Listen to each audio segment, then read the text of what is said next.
What up, come God?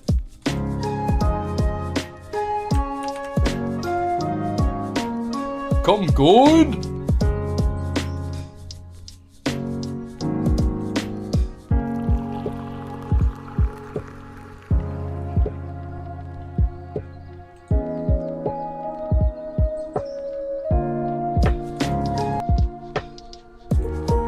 What up, Twist Lock? Die boy beef.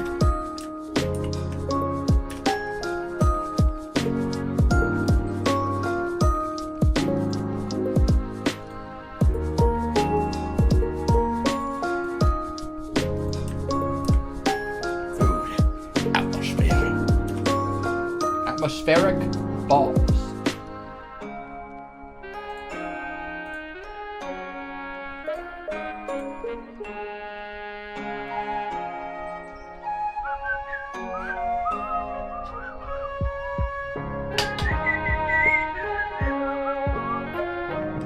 What avoided? You are not. I mean, you're the first person on YouTube show. Yeah.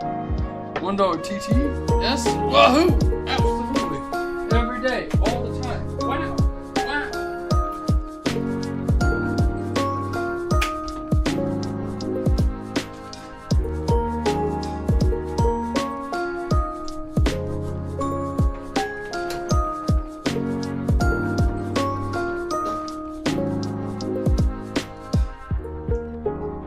Howdy, guys.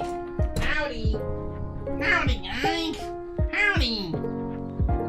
$1 to have TTS read the entire book of Genesis. I think you can only put like 255 characters in the TTS, just in general.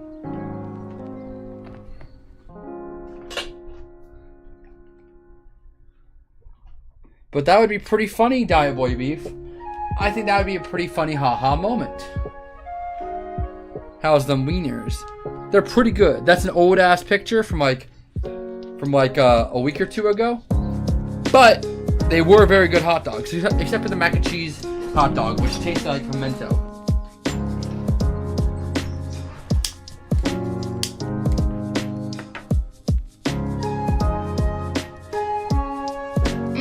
Drat! Drat! Drat! Drat!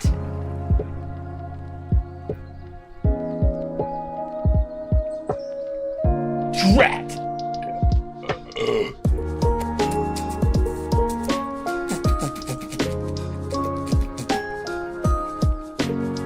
What up, Zach? Zachary Galifianakis, the John Destroyer. Oh yeah, I talk shit about John all the time, but that recent tweet was not really a call out post as much as it was a John looks like a Dutch hound looking to the side in this fucking picture. You see, he's got this stupid ass smirk on his face, and he looks so clueless and infantile.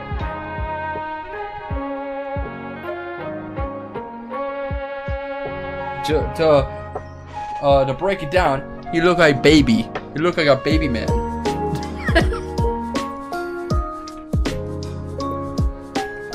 What seems to be is always better than nothing. John is baby. I am an infant. If you don't give me uppies, then I'm gonna be literally so freaking angry. Or you smang that chicken last night. Good shit. Yeah. And halfway home, I had crazy diarrhea, but thankfully there was a bathroom nearby to save my ass. Hello, how you guys doing? Check out the shirt of the day. Bing bong. Don't focus on the Venom. I don't give a fuck about Venom to be fair. But these colors were too good not to have. Check out the drip. Ooh. Check out the drip. Ooh, shit. Yo, he really wearing that shit though. Now I got a couple things to say. to you. I got a couple things to say to you. That shirt is drained as fuck. I don't know what that means, but thank you. How are you guys doing on this Thursday? To you. You, Grab Shrimp. You specifically. Not you specifically, but specifically you and everyone else. As far as I'm aware, until somebody tells me otherwise, we might have a date for congregated. Got any plans for this weekend? Hopefully some D&D. If it doesn't die this time. Drained is a new base. Okay. Hello, fellow kids.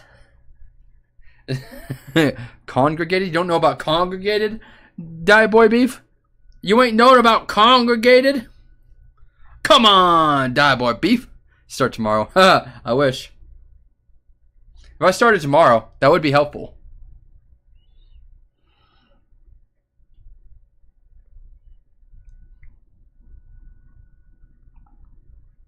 For real, Grab Shrimp, for real.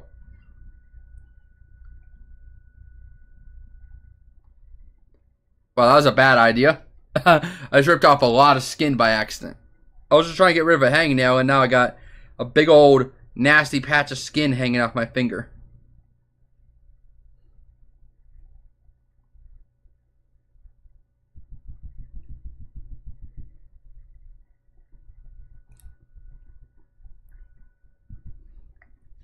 Okay.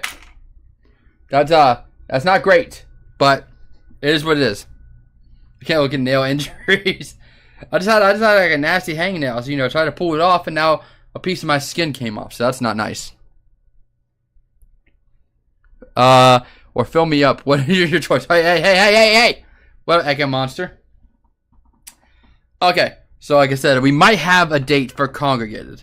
I'm moving it through all my people, my contestants, my crew. It's looking good so far.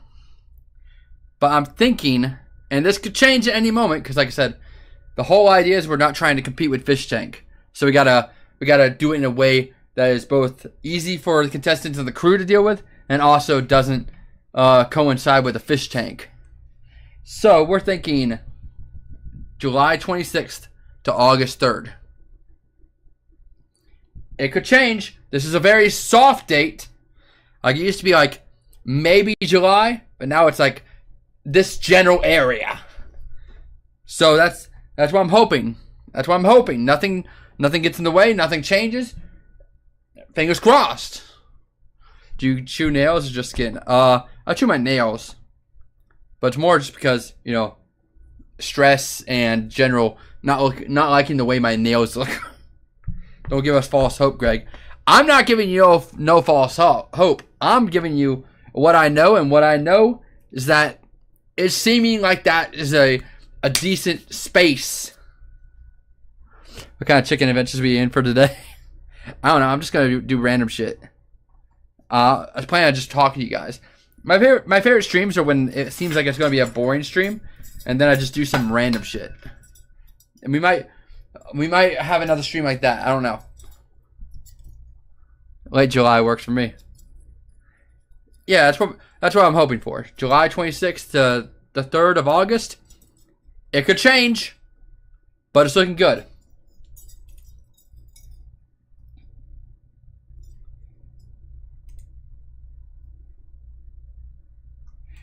In other words, in other news, Dr. Pepper recently released Dr. Pepper Cherry, and it tastes almost exactly like Pep Extra, which I'm not mad about. I'm not mad about cherry Dr. Pepper tasting like Pep Extra, because this may seem a little crazy, guys, but I prefer Pep Extra to Dr. Pepper. Or in other words, then they always have a cherry, Dr. Pepper Cherry? I thought so, but I've never seen it until now. I thought the idea of Dr. Pepper was that it was cherry in the first place. But yeah, like I said, it tastes like Pep Extra, and I like Pep Extra. But you can never find diet versions of Pib Extra. And this one, diet. So I'll take it. I'll take it. We take those wins. And I hear that, Zach. I like the redesign for the most part. It's just I don't buy cases of Mountain Dew usually just because I don't want to make a habit of drinking full sugar Mountain Dew. I only drink Mountain Dew when I need energy. It's like coffee or an energy drink for me. Don't need it every day, but you know, every once in a while. Isn't Dr. Pepper 23 flavors? I don't know, maybe. Now let me show you guys what we got going here. I just got these gloves from Temu. So I'm gonna, besides the pants and the boots, because I don't feel like putting those on right now. Check this out.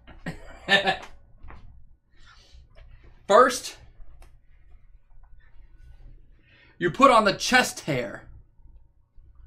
Because I thought it'd be really funny if I just wore a chest hair t-shirt under my tank top so it looks like I have chest hair. I mean, on camera, you can't really tell. Like, when I'm standing this far away, you can't tell I don't have chest hair. Cover up the sleeves, you cannot tell. You cannot tell me you could tell. Gross. Bugs Baron has chest hair, brother. I've decided that. That's lore. And then, you know, you just put on the tank top.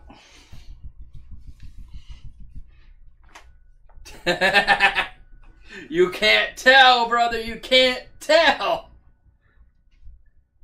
Roll up the sleeves. Oh, don't worry about it, bro. They're gonna be covered. They're gonna be covered up on the show, but you know, I feel like rolling them up is gonna make it more obvious. Is it obvious, guys? Is it obvious when you roll up the sleeves? I can't tell from all the way over here.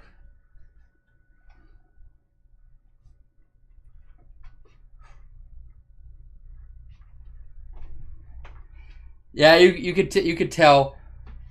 So yeah, it's just the sleeves are just gonna have to be covered up. The collar can't really do anything about besides putting a scarf over, which I don't really want to do. But you know, everything else, it's fine. It's fine.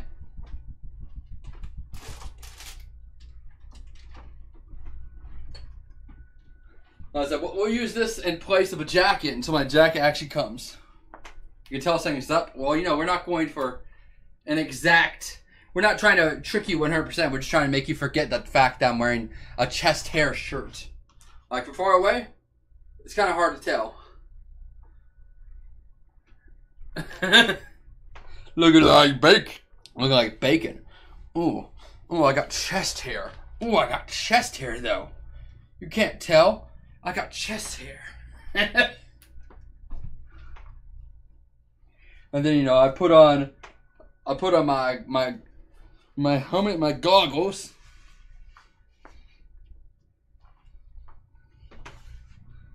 And then I put on my gloves. I said this would look a lot cooler if I had my jacket right now, but I don't have my jacket right now. Spray tan to match the shirt. It's funny, but I don't want to do that, so I'm not going to. Ooh. I said, ooh.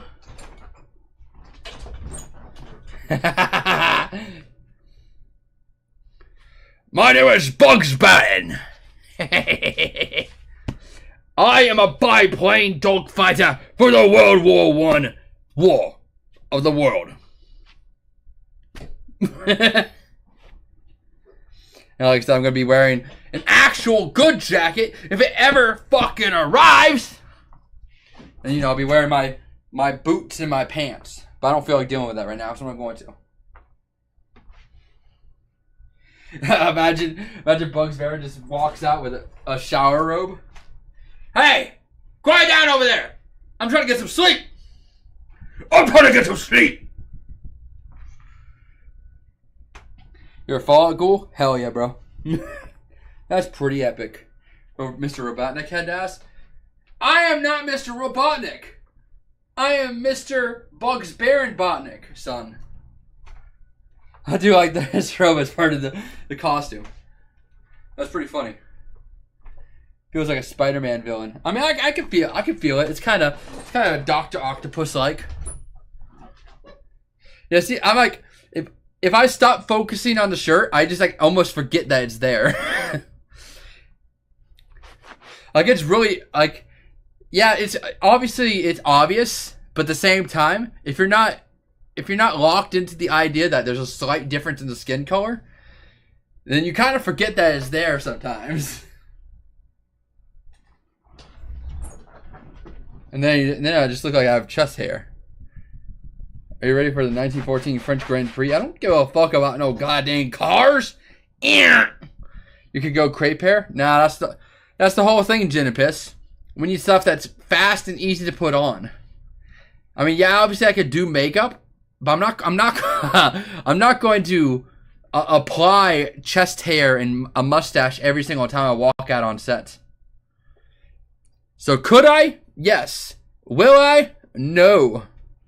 Because that's too much work every single time I walk off set. I had a friend with this much body hair who also exclusively wore wife beaters. Was awful. That's awesome. That's pretty cool, I think. You see, the reason why my skin ripples like this is because I am covered head to toe in burns. From the fact that I been in so many car crashes, airplane crashes, building crashes. Bugs Baren's been through it all. He is in writhing pain 24 hours a day, but he's just too based to show it.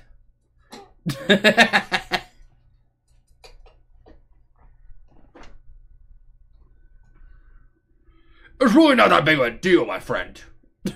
Yeah, see, it's like the chest hair is just like necessary. Look at this. What are you looking at, boy? You got something to say, son? You're looking for a right beating, aren't you? It's corgi. What the hell does that mean? What do you mean? It's corgi. Have a flashback real quick. Oh! Oh! Oh! Oh! But yeah, the costume is looking pretty damn cool. Really, the only part I'm missing at this point is this stupid ass jacket. Like, they shipped it, but it's taken a million years to goddamn get it here. I've been waiting for almost like a month. At this point, I'm tempted just to buy another jacket. So at least I can get here so I can actually start to work on things. I like how you can kind of tell that I got some body hair underneath my shirt. It's a little erotic.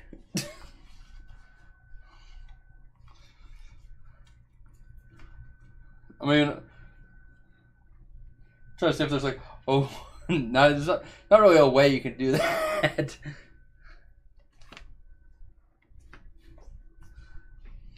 Let's see. He's gonna be telling them the details of a competition and start freaking them out. You call the police and they couldn't find my package, but they didn't get yours. Well, that's what I'm saying. So I'm like, it hasn't shipped yet.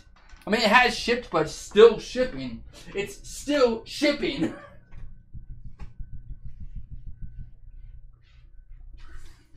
Hey, yo! Holy shit!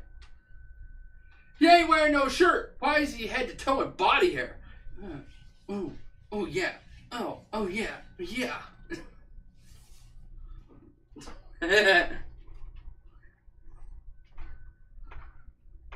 Some kind of stomach shaper that makes it look like six-pack abs.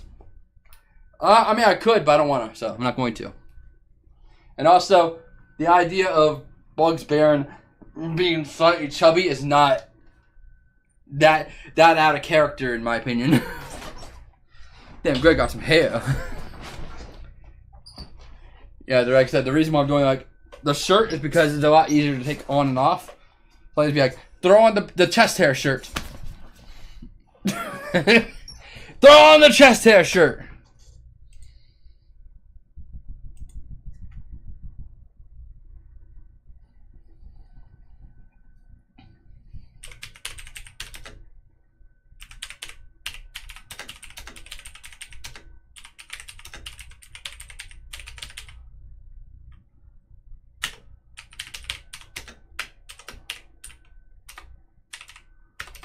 Sorry, doing a thing.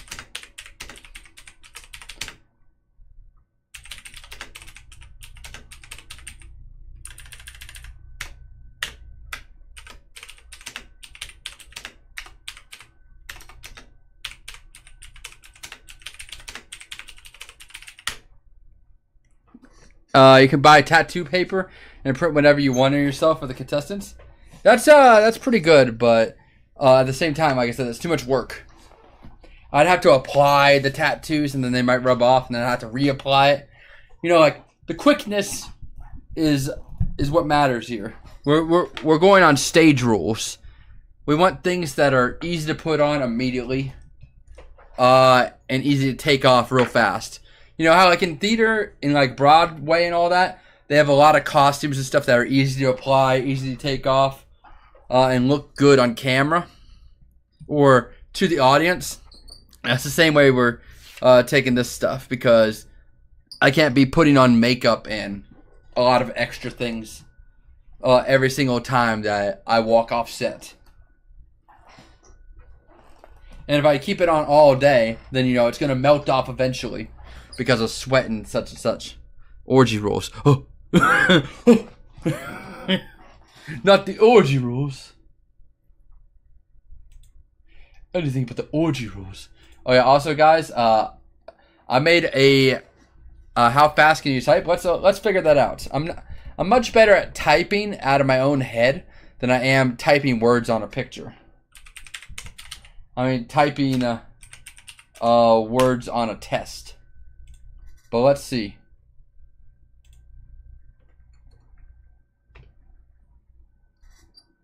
Makes sense. Hope Baron has an evolved form too, Greg. like Gold Greg. Well, you will be seeing Baron in some other costumes most likely. You're going to see him without his jacket, without his hat, probably at one point. You're going to see him. How dare you? How dare you, Chuck Clean? How dare you?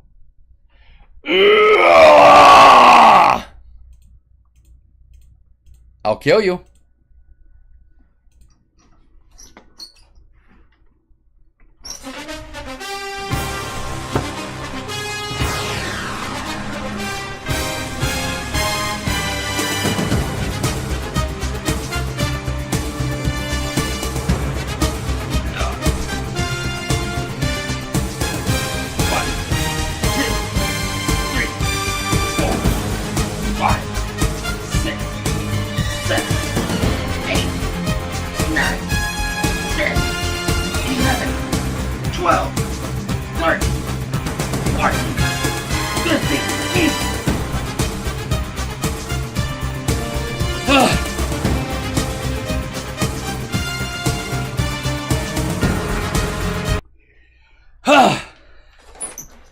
I really wanted the NFL Bro remix.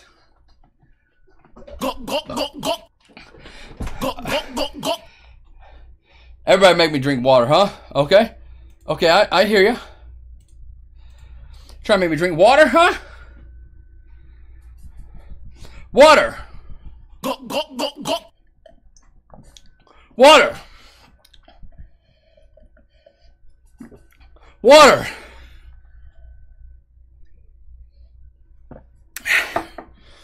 Ah! Bro, it tastes...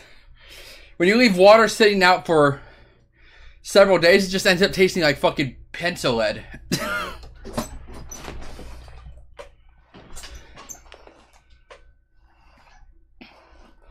Oh, we finished? Yeah, I knew you would, you motherfucker. I'll kill you! I gotta go get more water.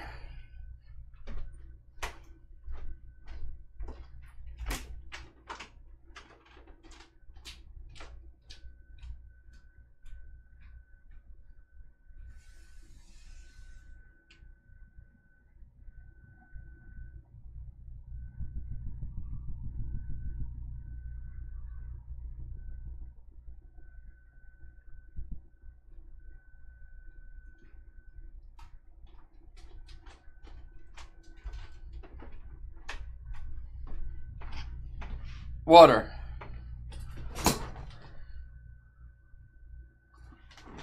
Ah!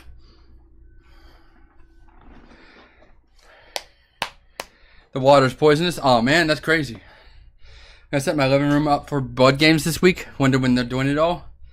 I know, but I'm not telling you. Ooh. Stale water equals death. Well, I've drank a lot of stale water, bro. I'm still alive, brother. You got soft hands, brother. You got soft hands. Oh yeah, we're also gonna add this to the costume. This is a. You can't see that shit, but that's an RAF pin. British Air Force. Royal Air Force pin.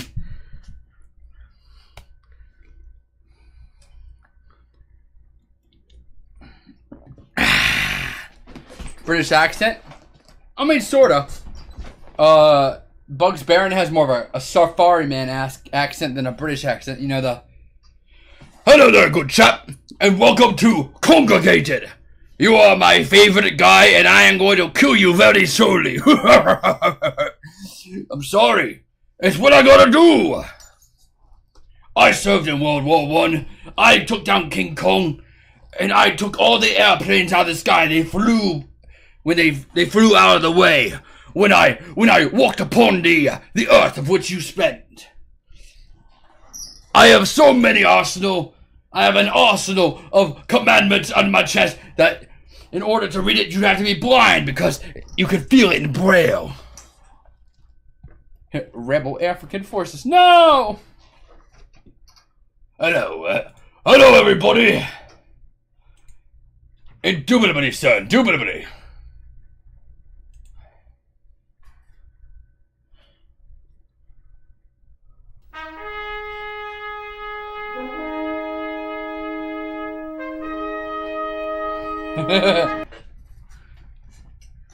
Are the crew still taking live suggestions this time? We got a lot of good content last time that way. Crew. I'm basically doing a majority of the writing and stuff. But yes, I am still taking live suggestions. Yes, child soldiers and all that good sport.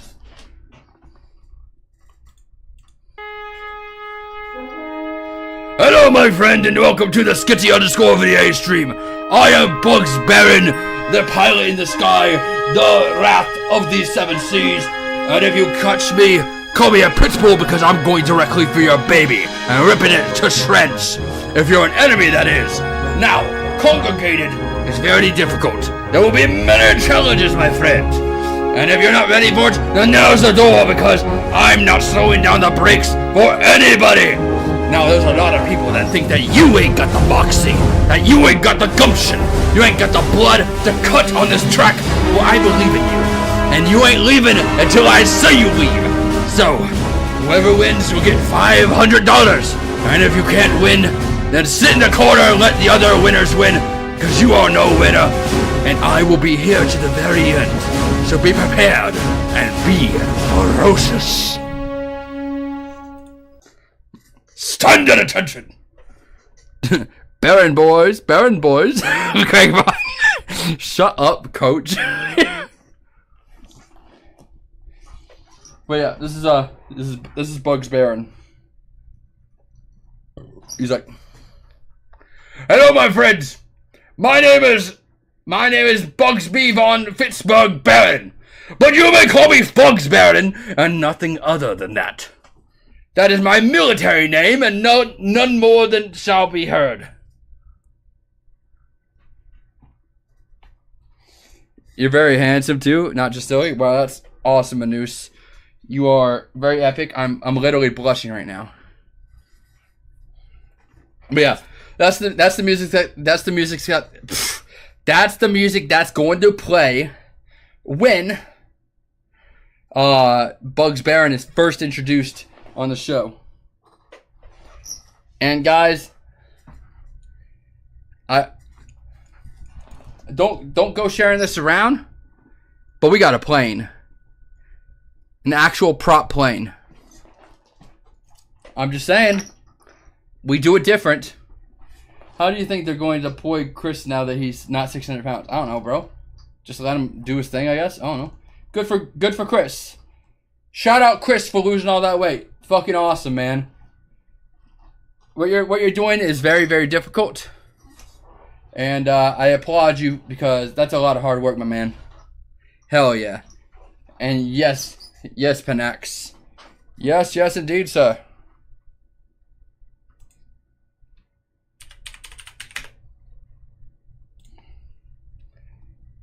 I'm gonna flash it on. I'm gonna flash it onto the screen for 5 seconds, guys, and you better be ready for it.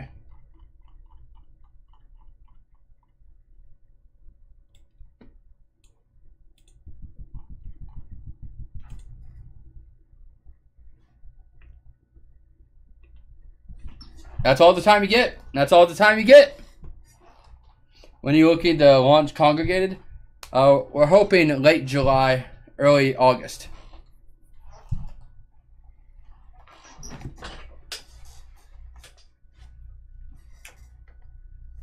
Clips share everywhere. Officially.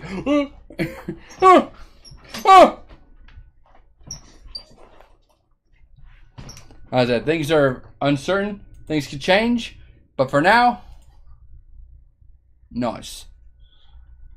Now let's figure. Let's see this typing test. I'm not very good at typing when it tells me to type. I'm good at typing when I'm not typing things. But let's see.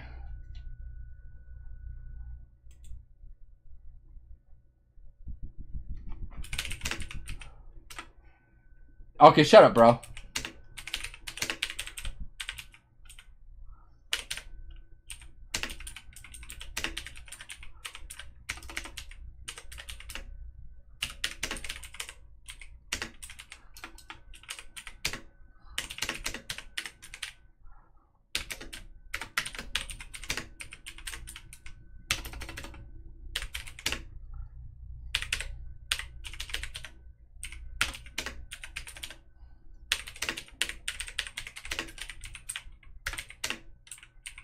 Alright. Not bad. Shut up, man.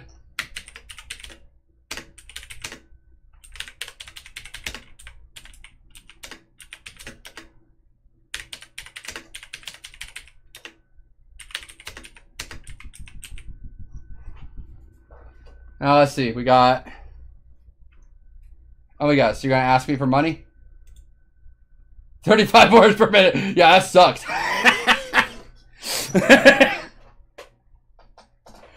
I'm a lot better writing off the top of my head rather than reading that thing on a page. But is 35 words per minute good? I don't think it is. Average typist, 36.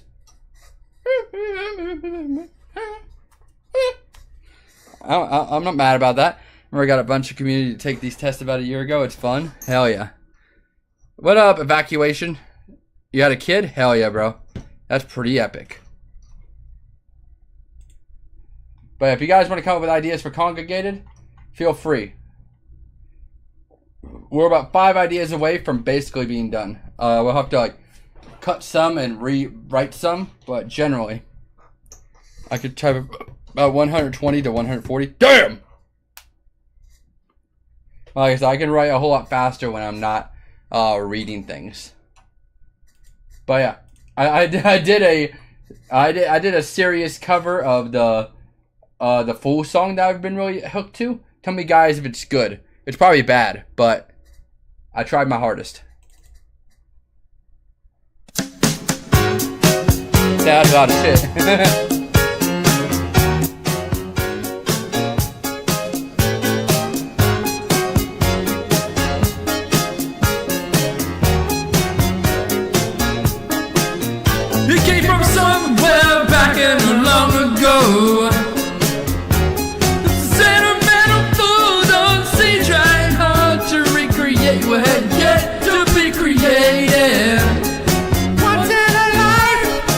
Musters a smile for his nostalgic tale, never coming near what he wanted to say, only to realize it never really was.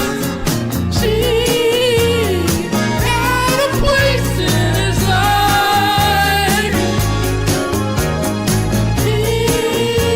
Coach. Never made her think twice. Not great, but I'll try my hardest. She rises to her apology. Anybody else would surely know. He's watching her go.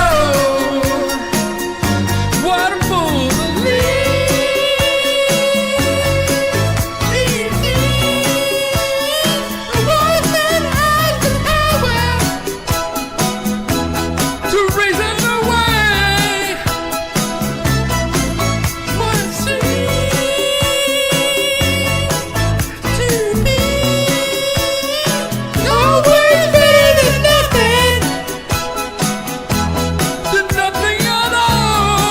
Thank you, Coach. Keep sending him somewhere back Turn it in up. her Maybe she hear it. Oh, that's my ladybug. Can you put up a like that? Another place in her life, someday, somewhere. She will return. She had a place in his life. Oh, gotcha. Very good. What's the answer? You should also kiss ladybugs, though. Very cool. And she rises to her apology. Anybody I don't know where that giant boom else came from. It didn't sound like that when I was recording it.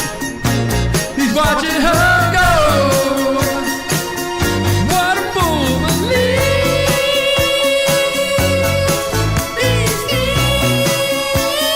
The woman has the power to reason the way. But see, love can come and love can go. To me, love and love is always better than nothing. Than nothing at all. Oh, now what a fool to leave.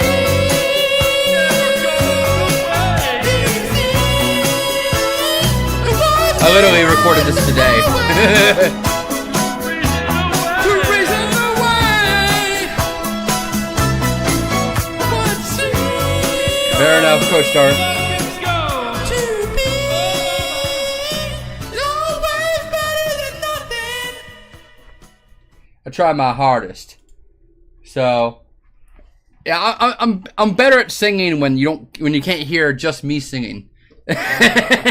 But I try my hardest, and I'm happy with it. But at the same time, I'm like, damn, there goes my ego. I need to add a Minecraft hit sound effect. Hit him with the fucking What about a snack, my liege? something like that.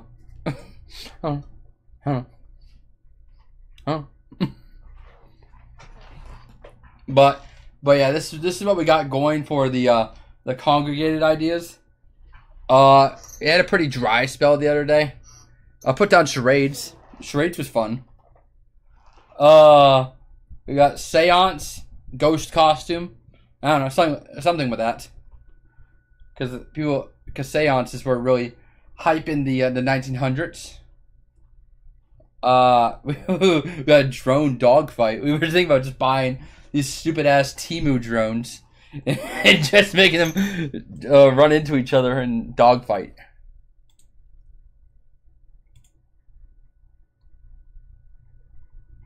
these stupid ass things. $10. Catan, bro, I will kill myself before I let me or anybody else play Catan. Catan fucking sucks. Yes, we're gonna see why those stupid ass drones. Make them play an extremely complex board game. That's not really fun. That's not really that fun to watch, though, right?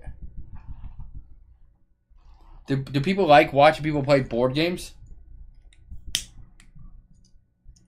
I mean, besides like D&D, which isn't really a board game. Make them play an extremely complex board game, but don't give them instructions, and hide some of the important pieces. Okay.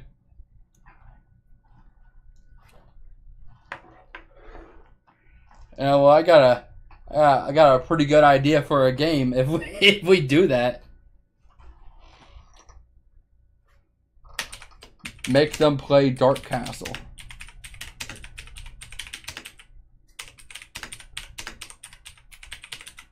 With no instructions. I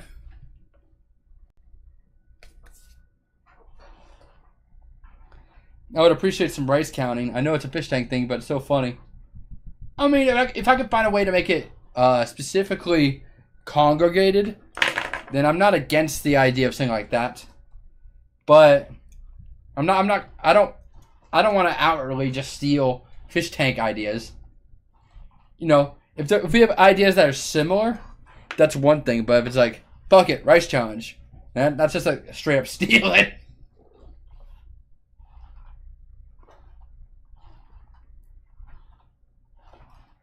Guys, the bean in the jar and then just smash it. I mean, we could do jelly beans in a jar. That's a classic idea. You know, just whoever can figure out how many jelly beans are in the jar, gets the jelly beans. Is that the same thing, or is that not like is that not evil enough? I don't know. I don't know why you guys love the rice challenge so much. So help me understand what we're going for here. So the jelly beans are human teeth, brother.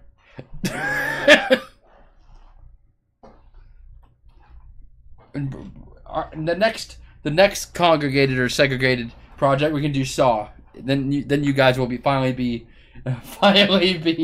satisfied. Count the Heinz beans on toast. They're my teeth. You're not getting a single one. Oh man. Paw. Oh.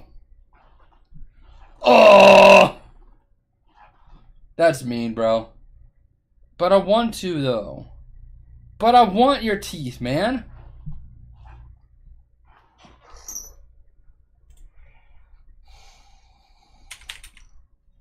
Ping pong. So anticlimactic, that's why? Alright. Look at this guy's fucking facial hair, bro. Holy shit. Holy shit. Holy goddamn, bro. Bro's sporting the original neck beard. The original neck beard. That's literally just that. Holy shit.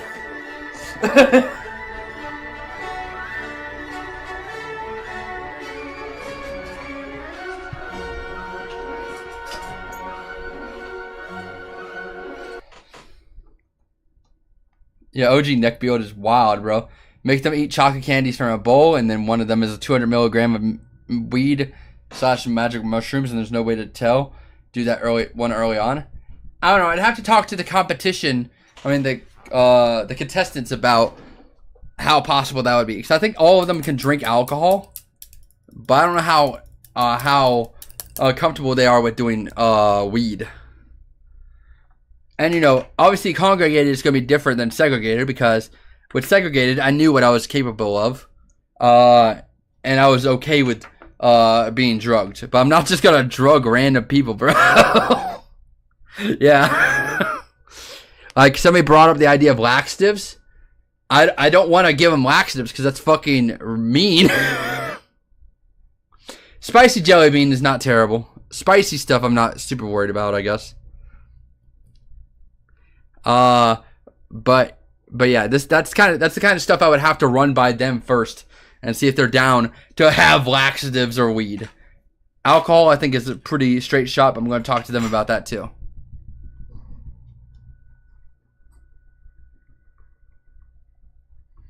Make a dono goals where the segregated 2 cast have to spend the next 30 minutes wearing oven mitts. Cannot use hands, feet only. Have to be blindfolded or wear earplugs. Prices should be contingent on difficulty. Tie it to challenges where they would need limbs or eyesight. That's pretty good, Junipis. That's pretty good. I'm not against that. What would you think that would be? Would you think that would be... What part of the dono goal do you think that would be?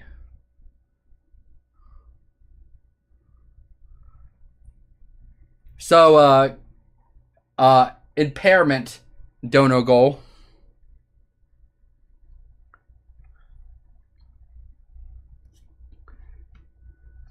Oh, wait. We don't even need to make that a dono goal. We can make that just a straight up challenge.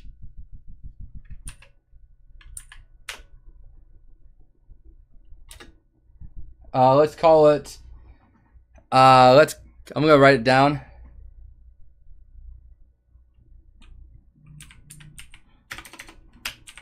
One of two paired have to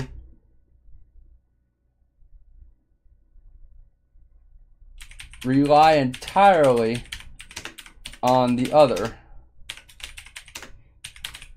for their senses.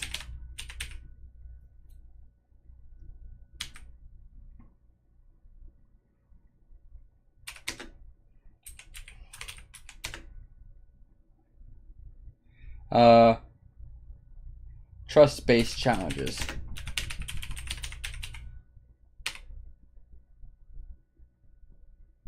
Yeah, I wish that would work, Zach, but when I take an edible, I just I just get distracted. Let's call it, I'm gonna go with redheaded stepchild. Challenge, for lack of a better term, or maybe a lame child challenge. Like $30 to $150 per. I was thinking they could be just a price tier so people could do them often. I'm not against that. But the thing about that is I think it would make it just really difficult to actually do the show at all, because I feel like people would probably spam the thing and they just wouldn't be able to do shit. The room goes pitch black and the strobe comes on for 30 seconds. Okay. Maybe not for 30 seconds, but we can make that into an interaction. Strobe light.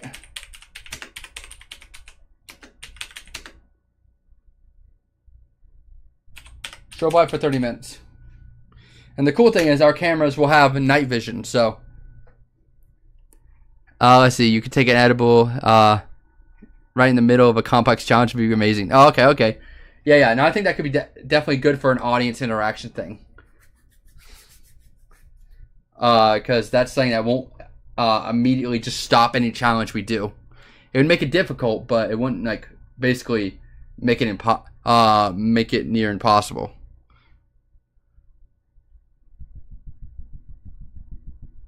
That's fair, Gin and Piss. We could consider that. I like the idea of that being a challenge, though, Gin and Piss. I think that's really funny as a challenge. I missed when abouts this year you were hoping to stream the show. The idea at the moment is July 6th to the August 3rd. But like I said, that depends on factors out of my control. So I'm waiting on people to give me their ideas.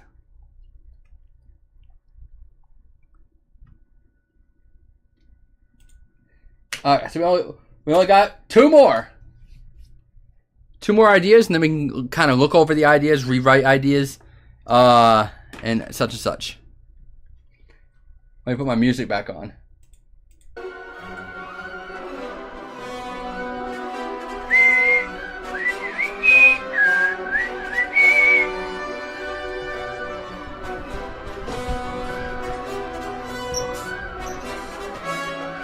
Yeah. So, two more ideas, guys. Two more ideas. Make them interesting. Make them powerful. Remember, we're going for kind of like a 1900s vibe.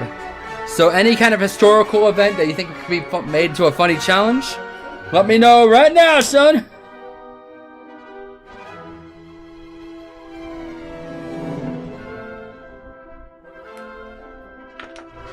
What kind of eating challenges do you have? Not a whole lot, to be fair. We got a Jello salad challenge. We got a Great Depression food challenge. We got MRE.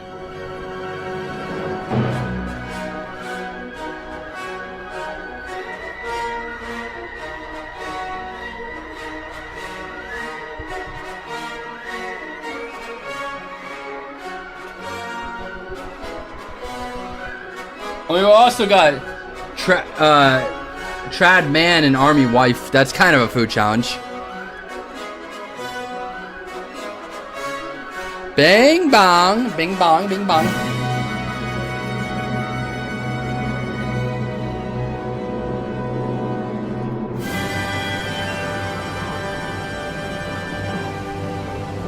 July 6th or 26th? 26th.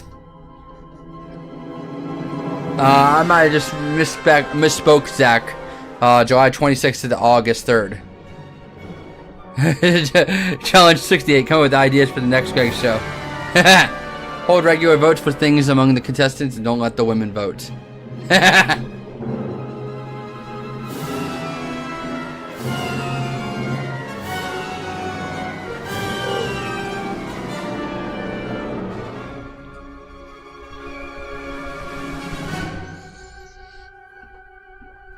What up, Incognito? Greased hands challenge. Edward 40 hands challenge. Elaborate, Zach. Elaborate. Let's see. What was poppin'? What was poppin' in the 1900s?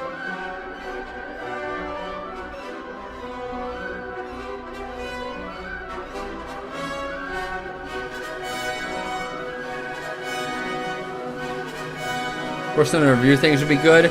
The dumber the better. A lot of talk taking directly into the camera. Like kind of what you did with the speed slime, Tori.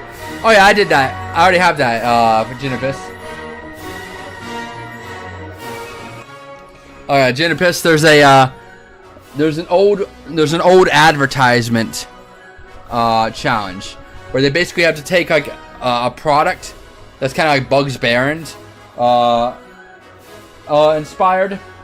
Like I say, it's a can of beans, Bugs Baron beans, and they have to be like, they have to advertise it like they did in the old commercials and stuff, like, you know, Marlboro cigarettes. I love the way it makes me feel.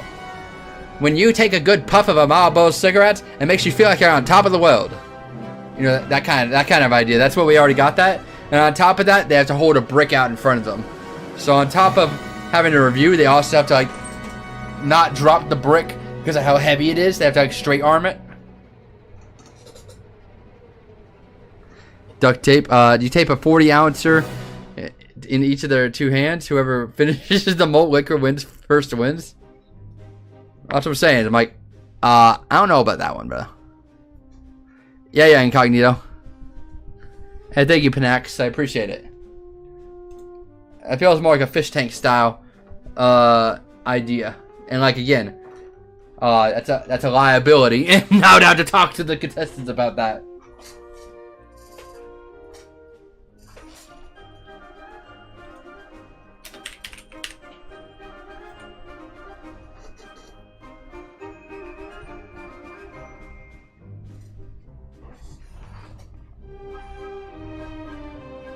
Let's see. They'd love it.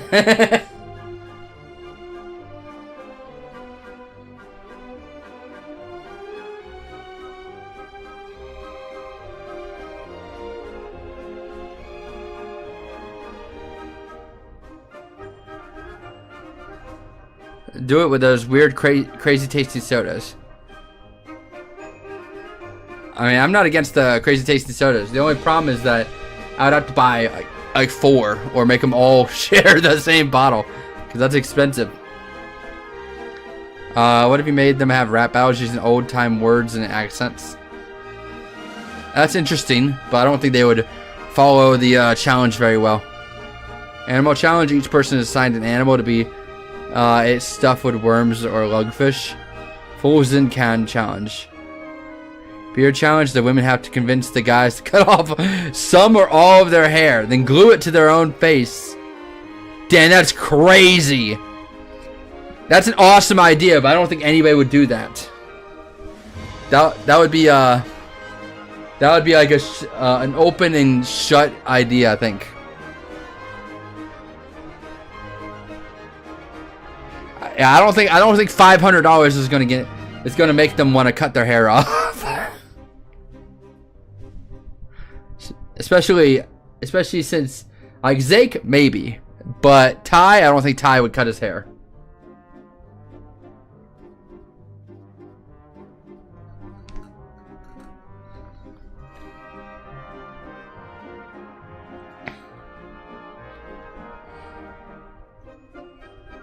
Thank you, Stone.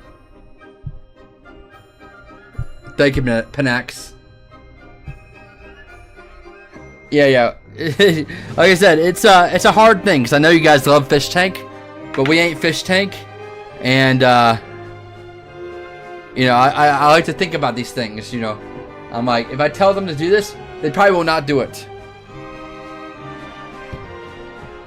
The only reason why Fish Tank maybe had a chance was because they were peer pressured and almost borderline forced to do a lot of things, and also they had that whole $50,000. I ain't got no $50,000. Oh yeah, of course, incognito.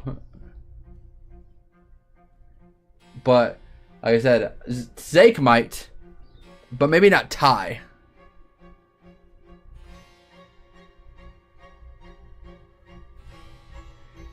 Yeah, Coach, I'm not trying to have the Sam factor. I'm just trying to make a fun show. Thank you, Grab Shrimp. Yeah, they were borderline forced, Zach.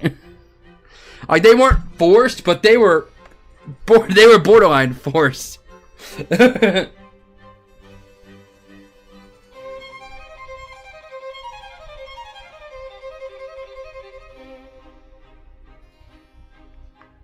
gonna let the turkey chin get some air.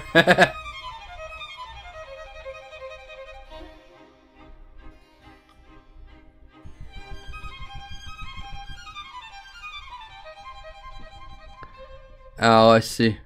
Tell me more about this being forced thing. What do you mean? What do you mean, son? What do you mean?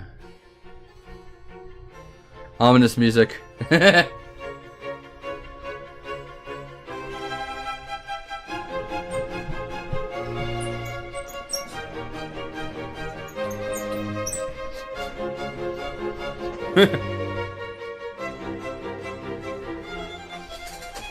But yeah, we're doing really, really good. I just need to lock in.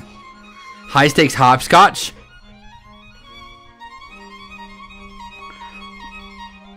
Now that's good, Jennifer. That's good. I like that one a lot, bro. I like that one a lot.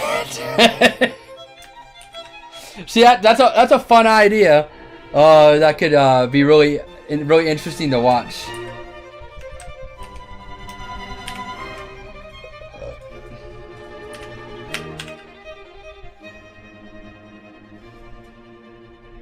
I mean, that sounds awful, and we never see that from our end. All look like willing participants. Well, I'm not saying that they're forced, but they're peer pressured into such a way where they feel like they can't get out of it. Like, you know, I wanted to leave the show, and then Sam was just like, "You're gonna stay? You're gonna stay? You're gonna stay? You tell me you're gonna stay. Promise me you're gonna stay. Come on, stay. Come on." It's like nobody was forced, but they were mentally manipulated for sure.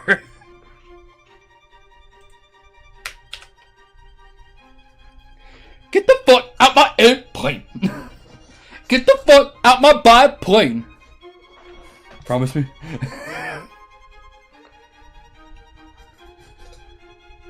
like Trisha was bawling her eyes out because she thought she would have to eat poop, bro. And she still didn't leave.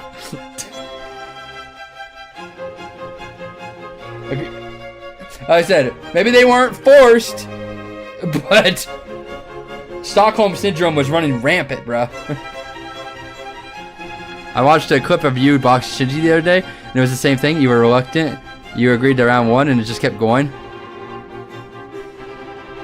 I wasn't even mad about the Shinji thing. I was just doing that for fun. But me fighting Sam making me promise to that boxing thing, you could see my fucking soul draining from my face. I'm like, oh my god. If I don't win this fight, they're just gonna keep... They won't let me fucking go! No, I know Stone Z. You know, I'm glad I stayed the entire time, but that's what I mean, is it feels like it's practically forced.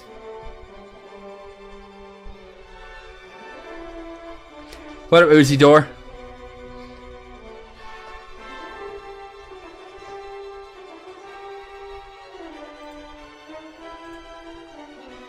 If they fall out of line,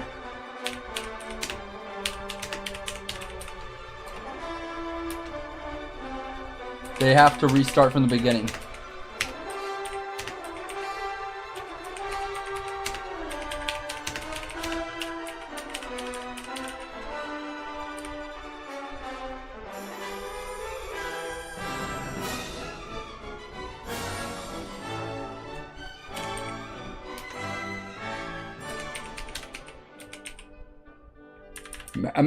Allow their teammate to hit the other with water balloons or pies and scream at the rivals.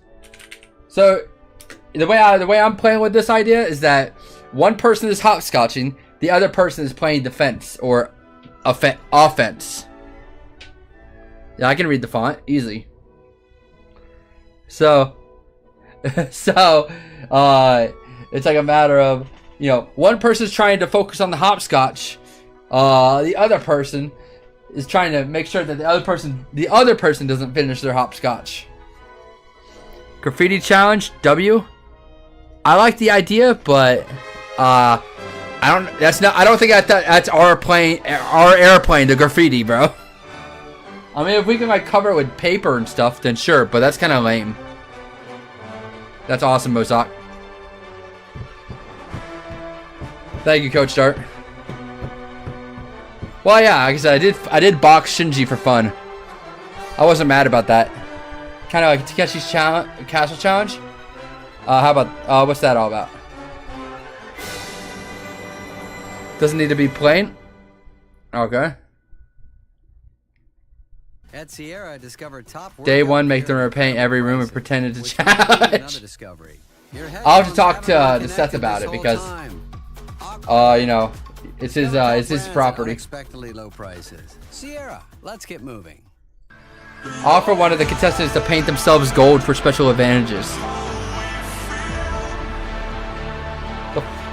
I don't care, I don't care, Sleep Token.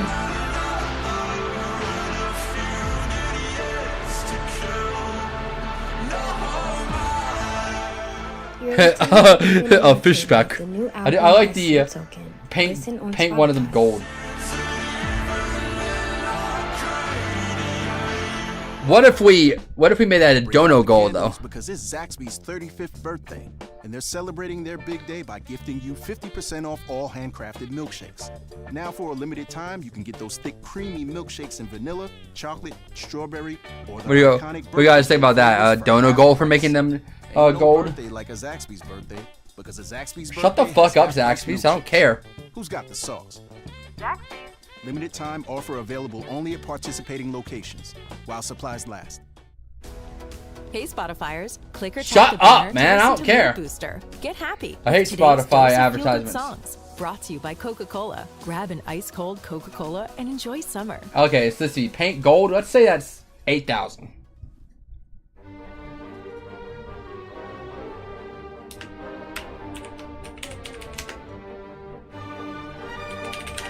Paint them gold. Offer to all the contestants that one of them can paint themselves gold for a special advantage later in the stream, then don't give them anything. You have to make sure they agree to being gold first. I don't know, bro. I think they could suck it up for being gold. You know, I won't give them drugs and I won't directly try to hurt them, but brother, if they don't want to paint themselves gold, then what the fuck?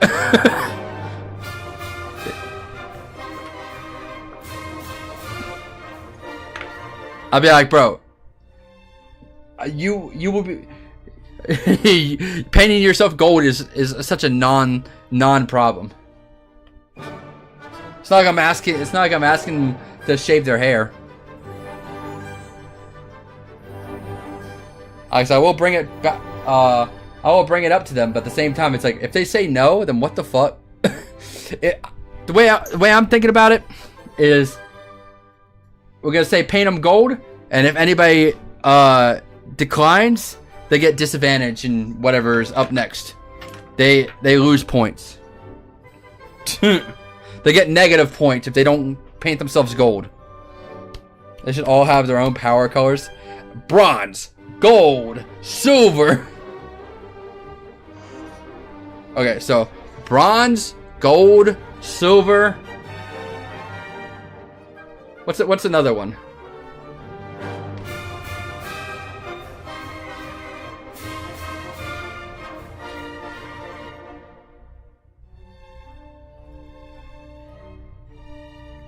Platinum is silver, bro. There's not much of a difference in color with silver and platinum. I should tell him one of the challenge reward winners get the golden reward, and it turns out to be the painted gold. Copper. Copper's similar to.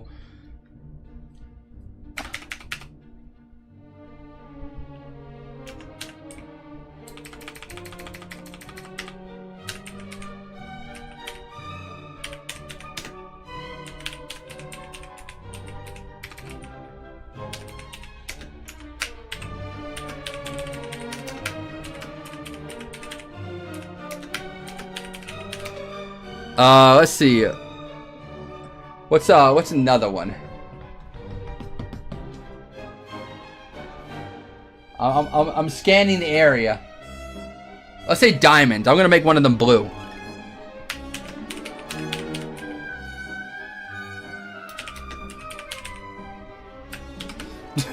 One of them's gonna be blue. Auction off their belongings for a dono goal. Just eating crayons. Disadvantage can be having to wear one of those inflatable dinosaur costumes for a challenge. I mean, I have an Among Us inflatable costume just on standby. That'd be pretty funny.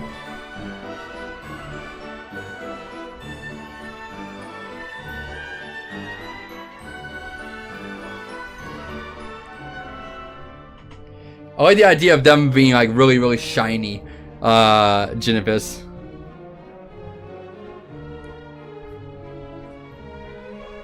They should paint themselves black. Ah ha ha ha! Ah ha ha ha! You trying to get me in trouble, son?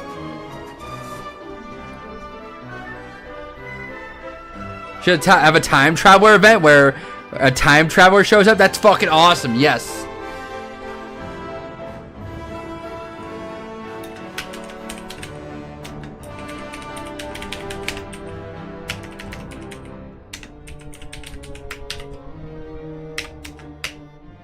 What should the challenge be? Like Simon Says?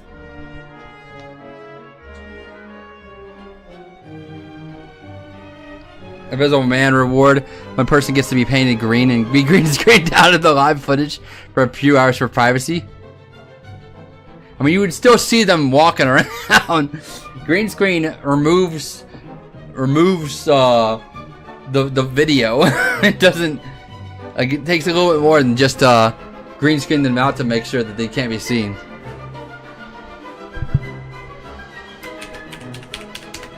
Simon Says, what crazy dumb shit.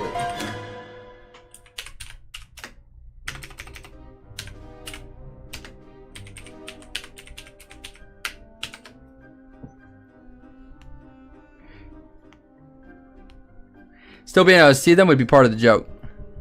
Fair. Fair. I don't know. I like that idea, but then that means other parts of the screen would be keyed out. So we just have like really fucked up looking footage. Just so you guys know what that looks like. I'm gonna add a green screen thing on the camera right now.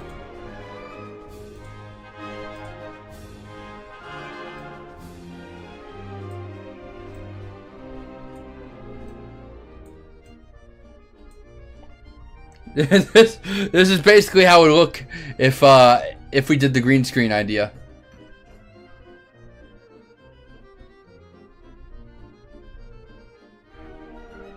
Where'd you go? Kind of makes it look like old time grainy footage. I guess. What if there never was any editing and the person was just told they Okay, that's good. I like that one. That one's good. See, that's an idea that is funny and technically possible.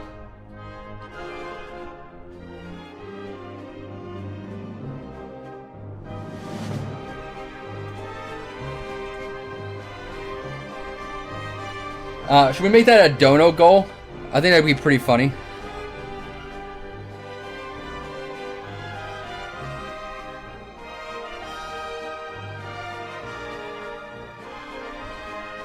You would have to make one screen that makes them invisible.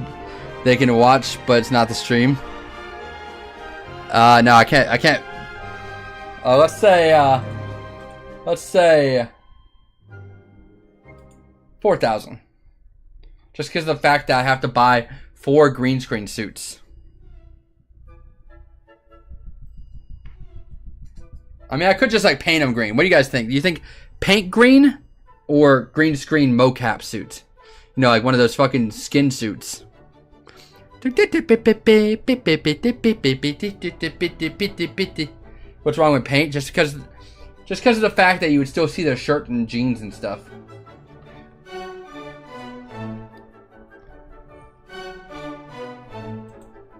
We'll look on Amazon how much those green skin suits cost.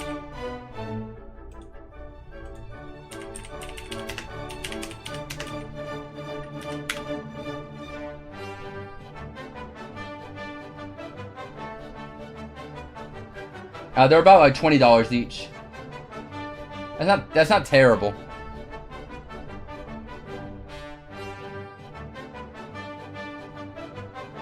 Just have one person be invisible at a time.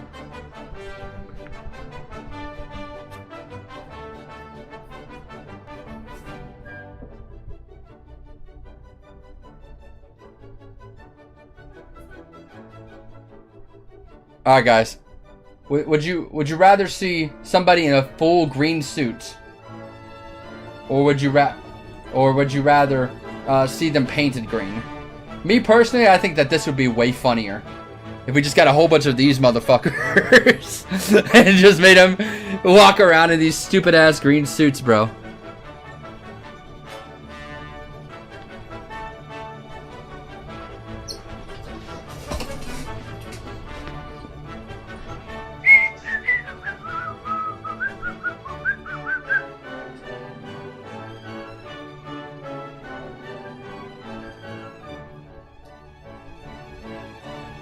Actually, order ones that are way too small too.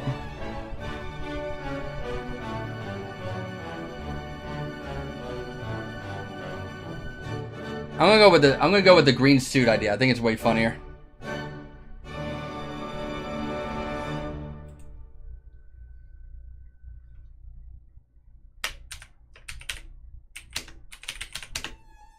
Make them wear green skin suits.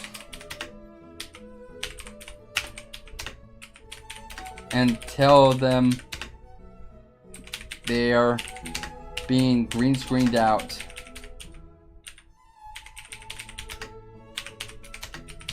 And nobody can see or hear them.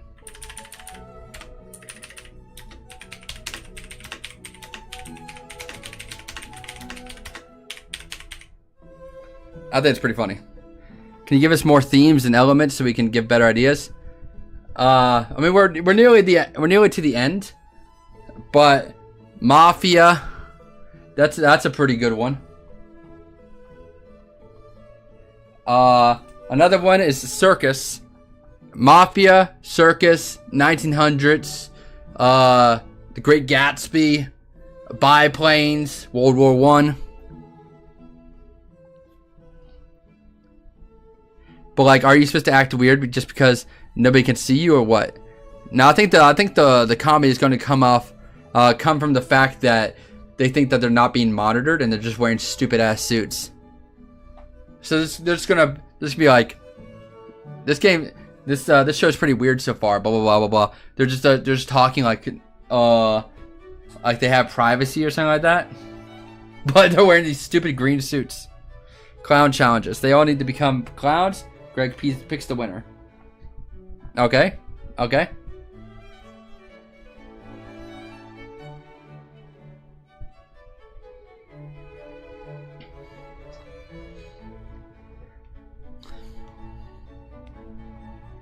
Let's see, mimes. Alright, mimes is pretty good, but I think that takes if we wanted to make that dude look good, that would be pretty expensive. I think the idea of clowns is pretty good.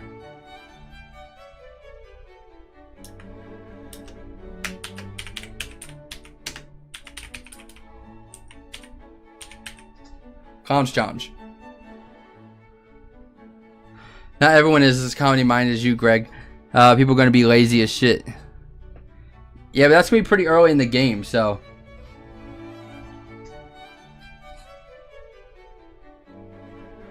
Thank you, Penax.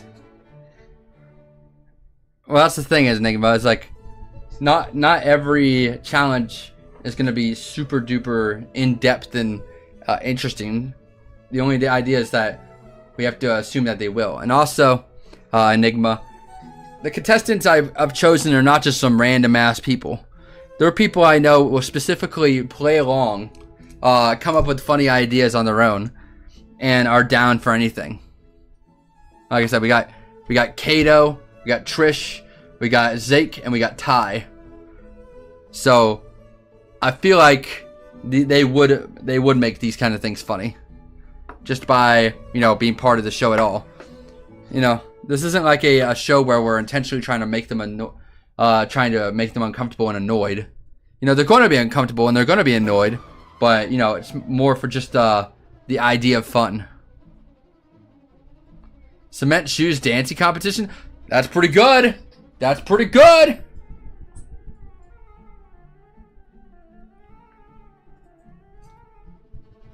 Let's see.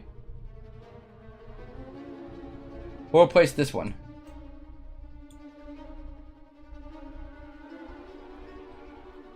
Cement shoes. Dancing competition. I think that's really funny.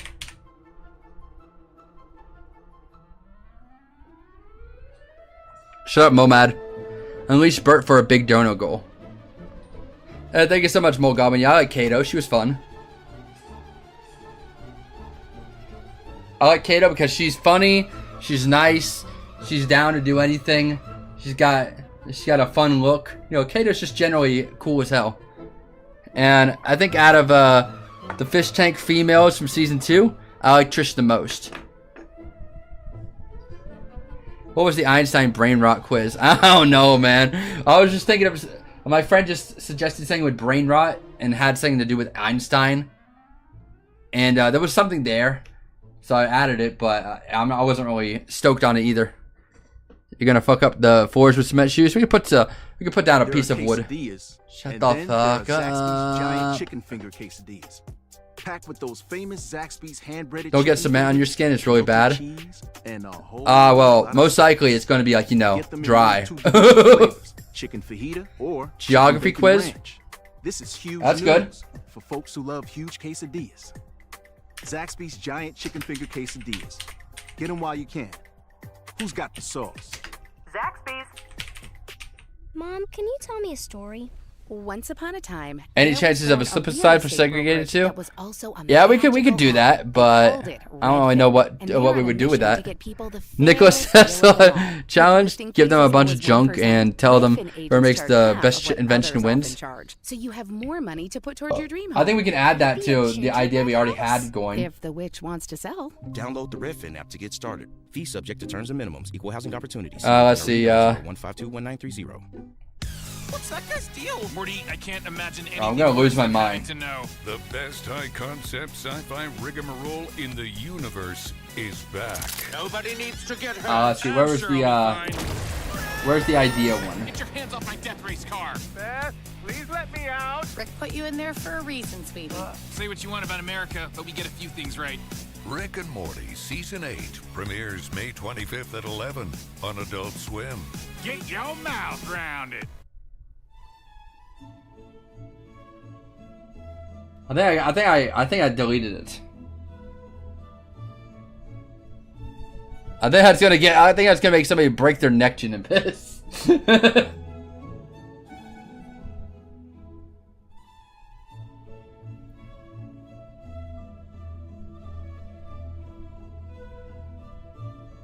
Oh yeah, oh no, I remember now.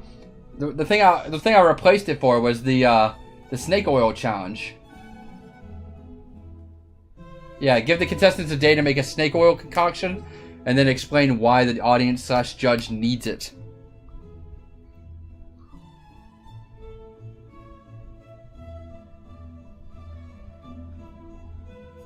Silent film challenge, have them act out a movie as the narrator tells them to. They lose points for making noise or going off script. I think that's pretty good. That's really similar to an improv theater idea that we had though.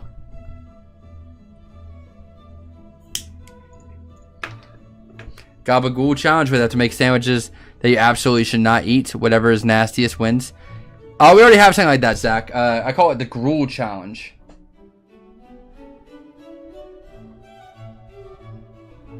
Let's see, where is it? Where's the gruel challenge? There it is. Contestants must make the grossest food they can imagine together, and then we'll reveal whoever eats some of it gets the point.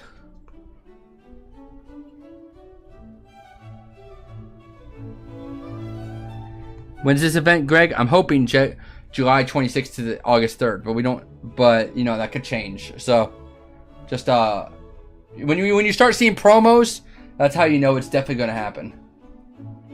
Okay, so I'm going to go down the list, guys. I'm going to tell you the ideas I have, and feel free to give constructive criticism. So we got persona challenge. Contestants must create and draw a detailed persona, then act as their persona in roleplay. I did that. That was my first idea, just because I thought it was a funny, like really cringe idea that could be really funny because of how bad it is. 4 contestants versus Gorilla Frank. They must pin Frank without directly hurting in 5 to 15 minutes. Podcast challenge. Boys versus Gorilla must make an interesting podcast with no prior notes on the air. Poll decides winner. So basically, they just have to come up with something that's a decent podcast, really, really quickly. Romantic dinner, gay chicken. This was non-negotiable. This one's funny as shit. Men and women must be paired by gender, and they must get as gay and corny as possible without tapping out. Yeah, Frank is back. Okay, so this is a two-parter. Build your own airplane out of cardboard and tape, and then dogfight challenge. Fly around with a cardboard plane, throwing foam balls at each other to down the other. 3 shots to kill. They have to make plane noises. And the Flight of the Valkyrie song is playing in the background, so meow. We got airplane safety instruction challenge, and basically we read them out the whole airplane safety. If anybody who knows about being on an airplane knows that every single time you're on an airplane, they tell you what to do in a survival situation. Basically, they have to memorize that, and if they don't follow the exact instructions, then they get water like thrown on them, like a big old bucket, which implies they drowned.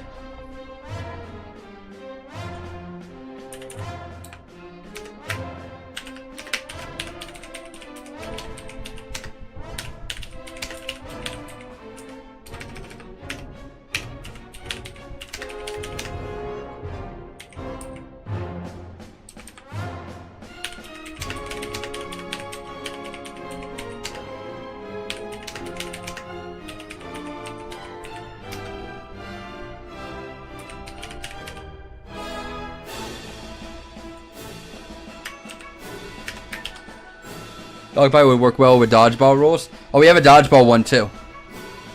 If I'm on a plane, it becomes a tough situation. I hear that. If anybody has any idea of what we can do with this one, let me know. We got Jello salad challenge. I don't know what to do with Jello salad challenge. All I know is that either they're gonna eat a Jello salad, or they're going to make a Jello salad. I'm thinking more the latter. They're making a Jello salad, but how do we make that more interesting? Or maybe just the idea of them making Jello salad is interesting enough. What do you guys think about that? Plane crashed on a deserted island challenge. How would that work? Thank you, Dumb. So this is a really good one. Depends on the ingredients they can use. Well, we're probably gonna give him some dumb shit. Just both.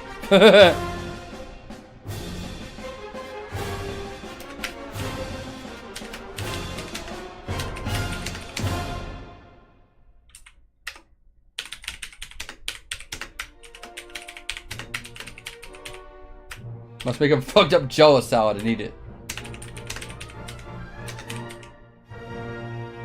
But make them eat each other's Jello salad. Okay. Or the other team.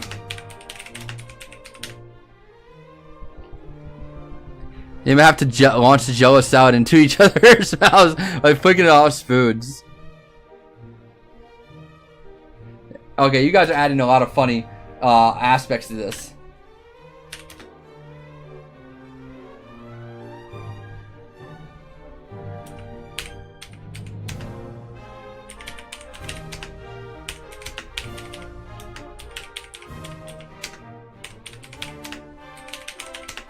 We'll try to do that. I feel like that won't go very well. But we'll try, and if they don't, and if it just is a train wreck and nobody is able to catch any Jello salad in their mouth, then we'll just be like, okay, just eat it, bro. But at least it'll be funny to watch for a minute.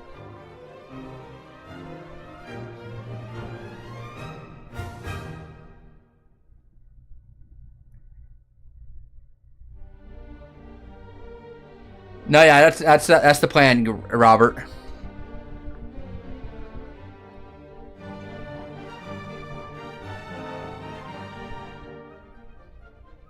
Shit it, moat. Okay, this one's a pretty good one. Bootlegger challenge. Capture the flag, but with a moonshine jug. The crew tries to stop contestants one at a time. So basically, they have to try and like get through us, grab a moonshine, and bring it back.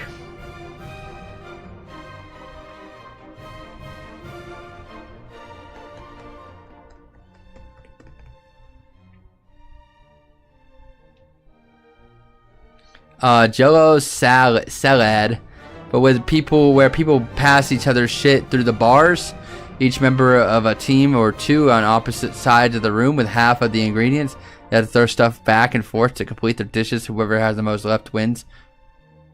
That's a little all over the place. I'm having a hard time reading that.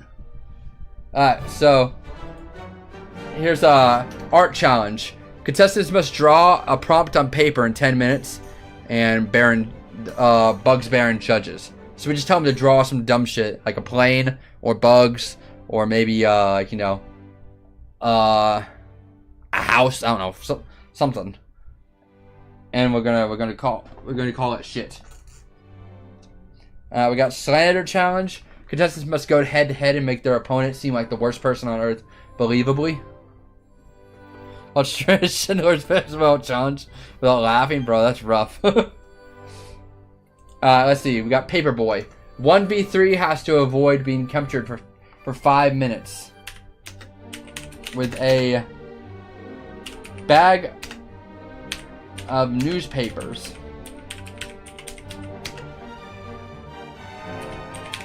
around their shoulder.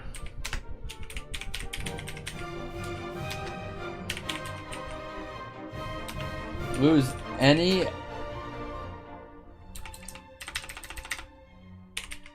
if you lose any,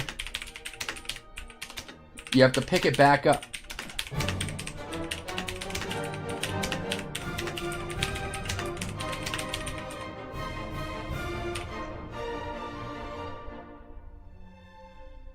Let's see, we got blindfolded pistol draw. This one's kind of funny, just because of how stupid it's gonna be. Like, you know, a pistol draw.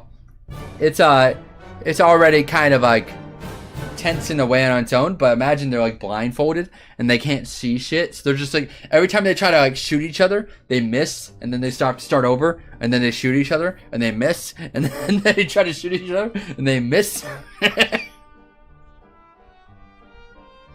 That's so cool, Chewie. That's so cool. Let's see. Russian roulette with a Nerf gun. This one's interesting, but I don't think it will go for very long. I think it's a pretty narrow-minded idea. I'll give this like 10-20 minutes.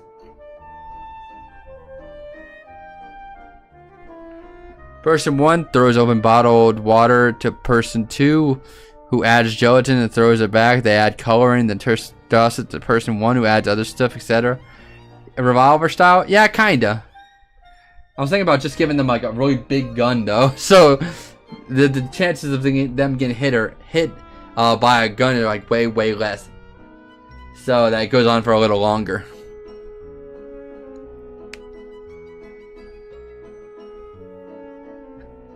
Yeah, I don't know about this, Zach. That one seems like a lot of work, like a lot of work and explaining. And see, I got this gun. So if we're just doing like regular, fuck.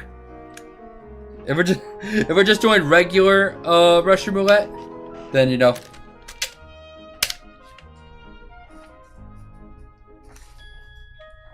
Best knock joke. Greg is the judge, bro. That's lame. Okay, this one's really random, but it's kind of stupid in a funny way. Hot dog knife throwing. Must talk in a flamboyant accent. Everyone gets a pack of hot dogs, and whoever hits the other the most amount of times gets the point. It's just kind of stupid, but it seems like it'd be really funny to watch.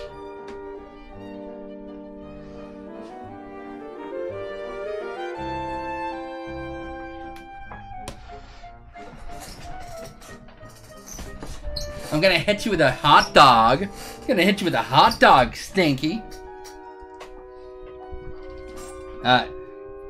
This one's got some legs, but you know, I can see Bert getting into this one. Well, I do want to bring Bert, but I have to figure that out first. I don't want to say Bert immediately, but I am okay with Bert coming. Though he won't be as much of a victim as he is. I mean, he probably will be a victim. Bert is a victim of his own mind, to be fair. He's gonna be like part of crew, but he's probably gonna be like, oh, what? Oh.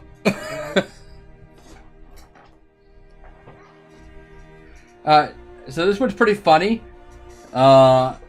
In theory, Siamese twin challenge: boys versus girl. Make them wear one big shirt and pants. Make dinner. Play games. Take a shower with clothes on. Work out. Football. So basically just do a whole bunch of chores, but they're stuck together and they have to share arms and legs. Yeah, Enigma. We got improv theater. Bugs Baron versus Frank character put on a play for how the battle went. So they have to like recreate me and Frank's characters battle, because you know Frank and Bugs are rivals. Frank is like one of the people that blew up his airplane, and Frank's still working on his characters, but we'll work on that idea. And this is a pretty interesting one. Pirate reflex challenge: walk in a straight line after spinning and balancing the egg on a spoon. Hot hand challenge: stopping other hand quick. So it's basically like that type of thing where it's like. Psh, psh, psh. They got recaps on Absorb Toast, Pat DeRose. I haven't seen that, Chief Boss, but very cool. We got vision test and how long can you hang upside down. So you know, these are like G-forces and stuff. This one's a classic one. Paper plane challenge. Who can go the farthest? Basically, just make a paper plane, and whoever has the best plane.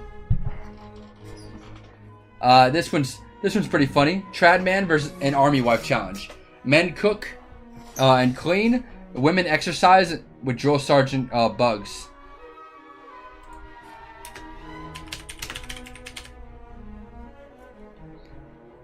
Let's see. We got Shell Shock Challenge. Act like you have PTSD the best.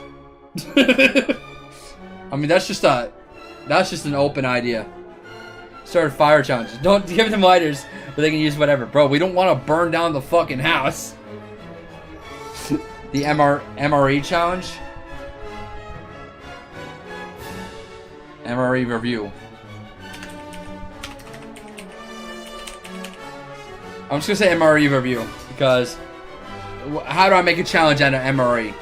I don't know. Guess who gives the best review of MREs? I don't know. Fucking lore time? What do you mean lore time? I can type in cursive. That's so impressive. This is one of my favorite ideas, guys. Trench warfare challenge. Contestants must attack others from trenches with Nerf and foam balls.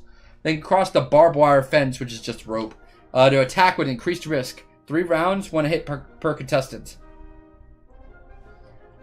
Maybe we'll do more hits, just depending on how fast the thing goes. Soda shop challenge. Make your own soda that Bugs Baron will judge. So we're basically just getting a whole bunch of syrups and a soda stream and all that fun stuff. I'm a 60-year-old MREs. Keep Shell Shock challenge going. There are some other challenges. Oh yeah, for sure. Prank call challenge. I think I got rid of that just because I don't know. It's we could probably make them do prank calls in the downtime, but it doesn't really feel like something we have to add to the list.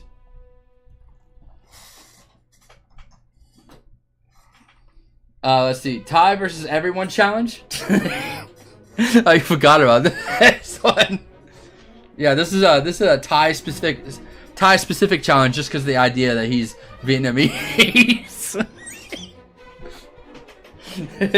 Yeah, so basically, Ty just has to protect himself and trap others and kill them, quote unquote, while everybody tries to attack him. So he's gonna have like 10 minutes or 20 minutes of like prep time. So basically, it's a Viet Cong idea. Thread the needle challenge. Contestants must use a scooter to pass through a cardboard city and don't hit any towers. I would be in the trees, man. He's in the fucking trees. This is a classic science experiment that I think would make sense for this kind of thing. Cardboard egg drop experiment. Create a structure that ensures that egg doesn't break after being thrown. So I'm sure you guys have done this. I'm sure you guys have done this in science class or, like an architect thing. Basically, you put an egg into a structure, and depending on how well you structured your thing, it should keep the egg from being broken. How about putting up a Google form or something? Your ex-following will probably have tons of ideas. Well, I think, I'm giving you guys the special treatment because you actually come to my streams. But we're pretty much done with ideas. We just have to figure things out. Because I was really only going to go for 70 ideas, because 70 ideas will definitely get us through 9 days. Should give everyone the same materials for that? Most likely. Crack open an egg using parts of your body, different body parts, different points. Let's see. We got send a love letter to spouse from war. Say it from the POV that the audience is a recipient. So yeah, the contestants have to write a love letter to you guys.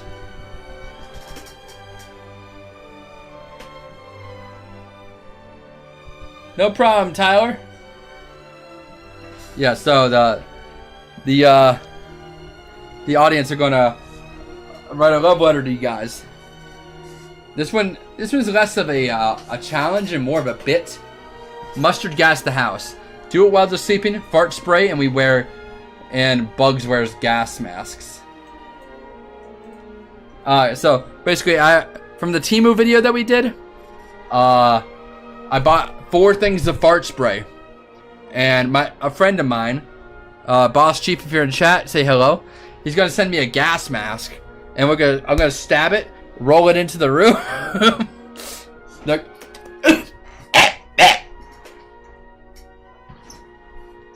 Let's see. Women's suffrage protest or debate between men and women on voting.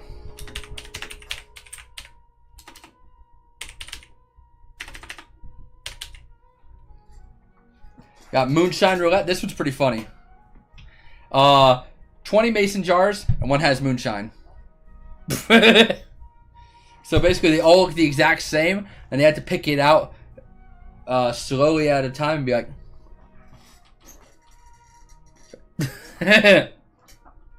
wow, that house would be smelling like fart for days. Yeah, probably. Okay, we got address the nation speech. This was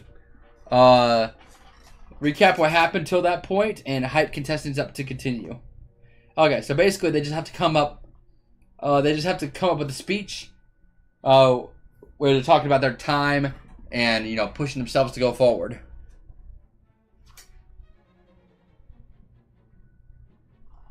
I hear that, Chewy.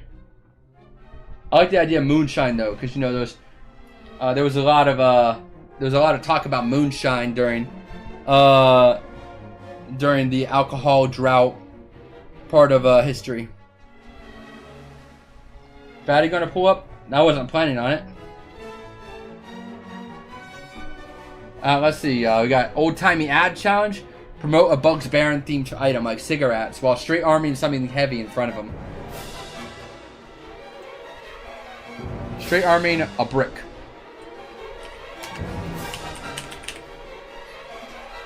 Dick measuring contest? Hey, yo. The girls are gonna lose that, bro. Russian dance challenge.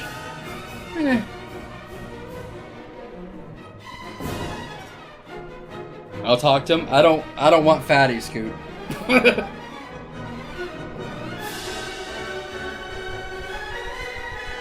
Not gonna lie. Let Ty tell jokes. Whoever doesn't laugh at the end wins. That's fair. The scale for this: whoever pulls off the most hair from themselves by weight. Again, people aren't gonna shave. There's not high enough stakes for people to want to shave.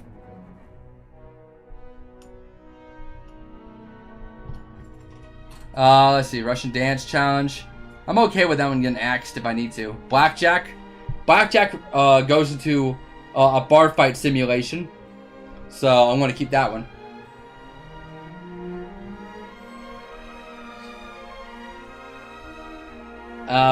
We got gruel challenge. Contestants must make the grossest food they can imagine together. Then we reveal whoever eats some of it gets the point. Tasty food. Make Bugs Baron a tasty morsel. Master Chef type thing. I don't know. I'm kind of okay with that one getting cut. That's kind of silly.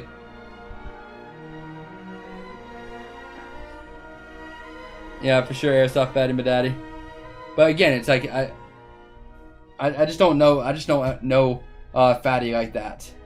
You know, I like fatty. I like working with him, but he's not someone I outwardly want as part of my show. Gabagool. We got drunk spelling bee. I'm okay with cutting that one too. That's kind of lame unless one of you guys can come up with a way to make that more interesting.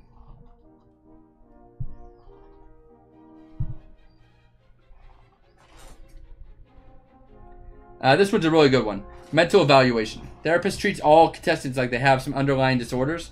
Really read into how they react and talk. Anyone who comes off crazy gets sent to the asylum. The least crazy gets the point. Do poll. Learn the lyrics to a rap song in 5 minutes. We already have something that's similar to that. The Gettysburg Address.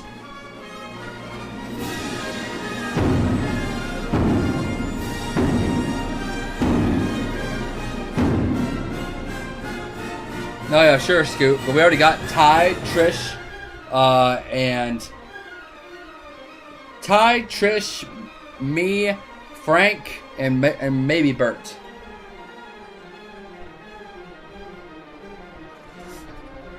We were gonna get Jimmy too, but he thinks that he probably thinks that he can't do it. There should be a raid mechanic, like with an air raid siren, and you gotta put put all your gear on and shit. Like how so, Mole Goblin? We are gonna use an air raid siren, but that's for when they go to bed. Because we're gonna make sure that they go to bed at a decent time, so that they're not always fucking tired.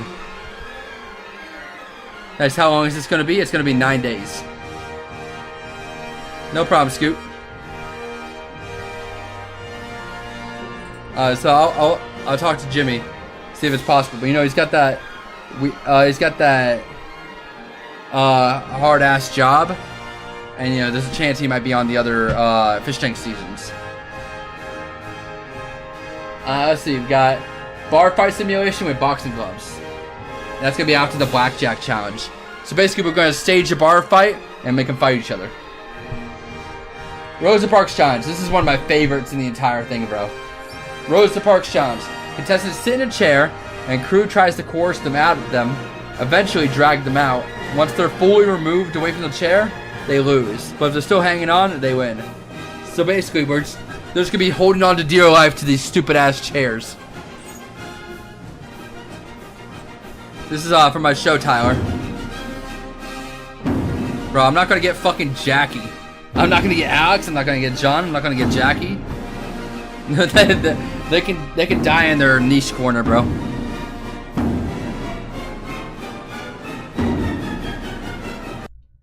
Okay, so we got the floor is lava, but under the context of Titanic sinking. If you guys have a better idea for that, go for it. We got Alcatraz challenge, which is just a cell challenge. I don't know, man. There's something there, I guess. There should be forced with yell about their rights during the Rosa Parks challenge. They probably would do that without us telling them how to do it. Greg, my suggestion is to play to their individual weaknesses, so each one of them feels separately singled out. Again, we're not fish tank. We're not trying to make them mad or annoyed, or you know, just generally be a dick to them personally. This is a show about fun. It's a whole bunch of challenges. It's a whole bunch of content, and for the most part, everybody's having fun. Simmons is the main character of Congregated? No. Horseshoe challenge? I don't know. It's just them throwing horseshoes. I don't know. You know, there's some ideas here where it's like, okay, these are just straightforward and not really that interesting, but they could be interesting on camera. Thank you, Mold Goblin. Remember Moro and Blood Games? Yeah, he was a silly bitch. Contestants try to recite as much as Lincoln's Gettysburg Address as they can in 10 minutes. If they flip a line, they lose. That's pretty funny. We got have them play hoop and stick. Somebody was I showed this idea on chat because hoop and stick is just such a stupid ass game. Nah, not really, Zach. Like I said, drama might come out of the show, but it's not implicated. So I can't guarantee that everyone's gonna be comfortable and happy all the time. They might get pissed off at us eventually, but that's not implied. You know, that's not a thing that we're actively trying to do. It's more just like a byproduct. Positive affirmation challenge. Make contestants say genuinely nice things about each other. Hell yeah. We got what's in the box remote viewing experiment. I think chat told me about this, and I kind of understand it. Let me look at what this thing is. 10 fucking minutes, bro. And we start off with Illuminati. For 7 years, I was a remote viewer and a remote viewing trainer in the military's Stargate remote viewing program, and I've been teaching remote viewing pretty much ever since. In this short video, I'm going to give you some tips on how to do a simple remote viewing session yourself. If you're not quite sure what remote viewing is, you may want to check out my video, Remote Viewing Martial Art for the Mind, first. Probably the best place to begin is to help you understand what remote viewing impressions are really like. They come in almost as if they're half-remembered memories. They have the same quality, the same feeling about them. They're vague, kind of fuzzy, but these are memories you know that you haven't had from before. These are new experiences that are coming in, new impressions that are coming in. You may get images, but these will be fuzzy and indistinct, rather vague. And sometimes you'll just get a sort of sudden knowing. You know something is here at the target, for example, but you won't know how. In this video, I'll teach you the basics of remote viewing, and you'll be able to try it yourself against a mystery photograph at the end.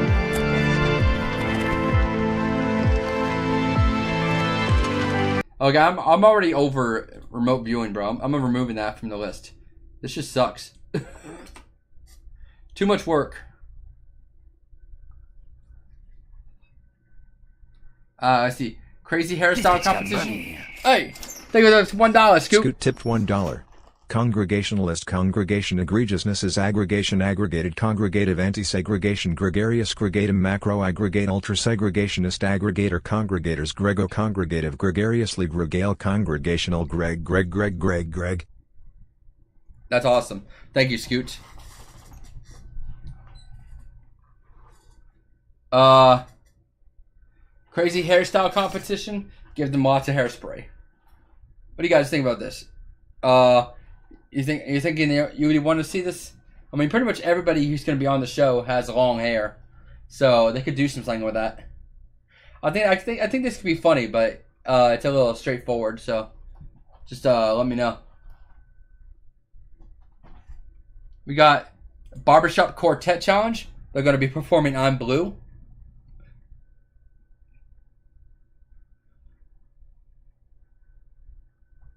We got Great Depression Cooking Challenge. Groceries include canned meat, canned veggies, crackers, and simple seasonings. They gotta make something decent out of that Great Depression kind of shit. We got Survive the Great Dust Bowl. Giant fan, giant bowl of dust and dirt, but also some big paper money they have to collect while everything's flying around. You can buy stuff with it later. That one's got some legs, I think. Trail of Tears. This is where we start to get into the really good stuff, the more recent stuff.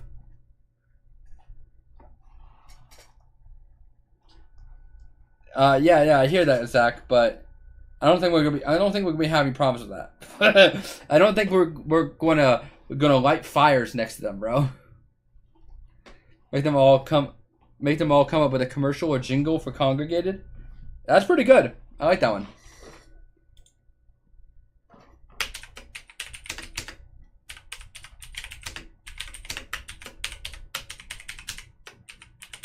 Make a jingle for Congregated.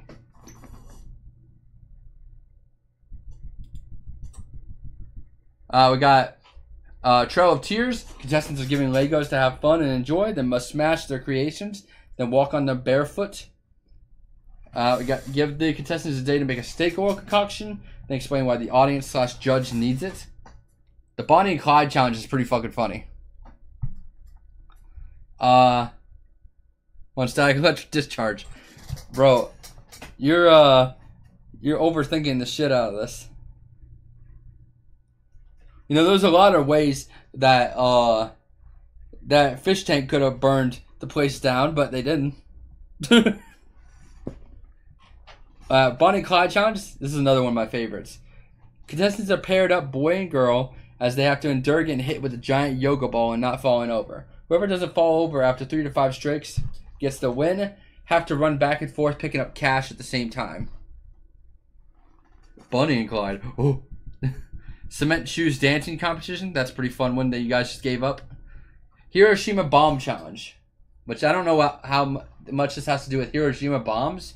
But I just kind of put that down there. Dodgeball between crew and contestants. Bug saying something along the lines of, we bombed Hiroshima and we'll take you out as well. Yeah, no, I told him not to do that, Zach. I told him, like, Yeah, you probably shouldn't do that. I'm pretty sure ammonia could kill you in small spaces, but they didn't listen. Yeah, airs up, fatty. We got the cha-cha challenge. No, wait. I skipped a few. Tug of War 1. Contestants must win a tug of war with crew. 4v4. Whoever loses falls into a tub of mud. Extra points if they win against just Frank. And maybe me. Now, I appreciate that, Zach, but I don't think it's going to be an issue. We got the Freak Show Challenge. I'm especially happy about this one. This is going to be funny. The Freak Show Challenge. Contestants must inherit a deformity you see in a freak show without breaking character. Then we'll make a challenge directly opposing what they choose. AKA bearded lady trying not to get messy eating, lobster boy writing, etc. You know, just make their disability as hard as possible to use. The Cha-Cha Challenge. Must make a dance routine based on the Can song. If crew isn't impressed, throw soft food at them. What is this list? Fish tank challenges? I mean, it's my own show. It's my own show, Barack Obama. We got the extra challenge. I really like this one. This one's fun. I think this one's pretty funny. Contestants must talk to each other for the next 30 to 60 minutes in the cadence of a newspaper boy, and must start every conversation with extra, followed by the headline of whatever they're talking about. So it's like, extra, congregated going crazy. You know, stuff like that. Table etiquette challenge. Have a nice meal. Set out all kinds of stupid utensils and dishes, then micromanage them eating the entire time under the implication that they're not eating in a dignified manner. Basically call them out over anything they do. It's kind of funny. This one's less of a challenge and just like a way for the contestants and the audience to kind of wind down. We're gonna make them watch an old ass movie about biplanes.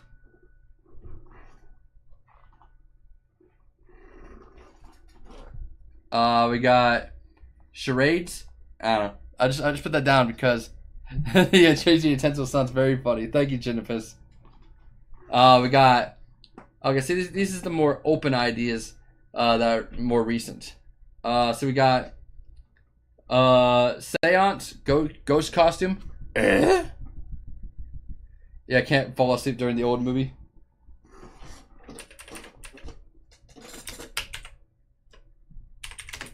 If they don't seem interested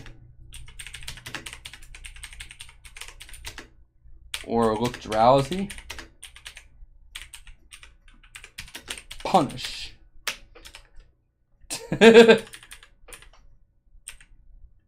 Punish. Anyone watch The Aviator? That's the biplane movie. Oh, hell yeah. We got, I don't know what the hell to do with the seance, but there's something there. I'm sure Seth will have a good idea about it. Drone dogfight. That's a pretty good one. Make them play Dark Castle with no instructions. That's just like a card game that we play that's really difficult to play, even with instructions. I'm not really married to that idea, but it's something at the moment. Redheaded stepchild challenge. One of two paired have to rely entirely on the other for their senses.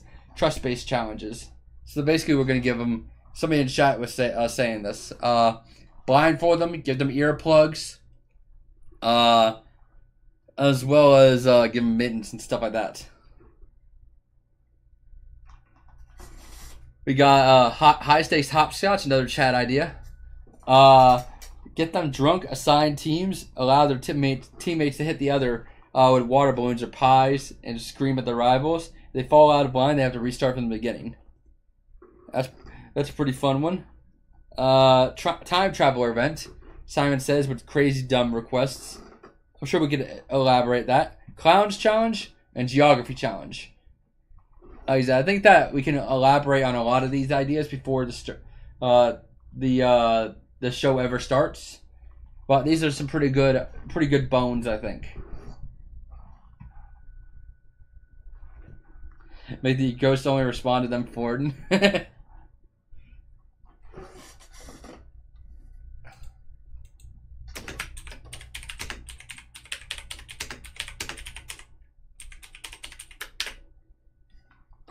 Who's going to be on it, Greg? Ty, Kato, Trish, and Zake. Thank you, Gin and Piss. You guys let me know how you feel about the ideas and lists so far. I'm gonna go bathroom.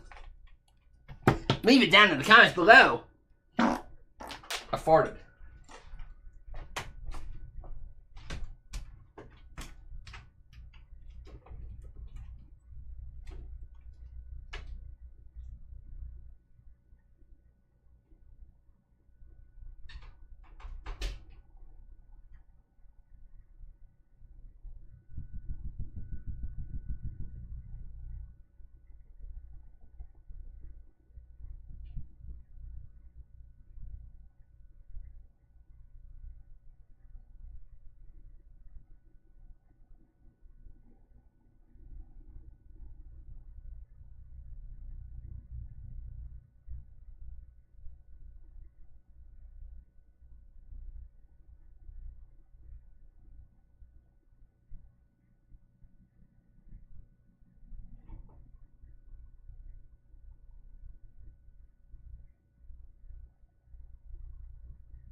Hey, thank you, Barack. Pies, please. There will absolutely be pies. Is it gonna be in the barn again? No, it's in a new location. Oliver would get good TTS too. I can't bring over Oliver. He's all the way in New Zealand. That would cost me a fortune. You can bring a more expensive Japanese exclusive pair of shoes to get fucked with. What? Oh yeah. Bringing Simmons? No, bro. I have sad news, guys. Unless something changes, it looks like Ty might be out. Cry. I'm gonna try everything I can to keep him in, but it's not looking good, guys. Feels bad, man. Feels bad. Do you have the date for the show? July 26th. Hopefully. Cry. I'm literally shitting and pooping right now, bro. Don't worry, I'll be able to get another person in. No, I love Ty, but you know, he has a job and he thinks that it might not work with that.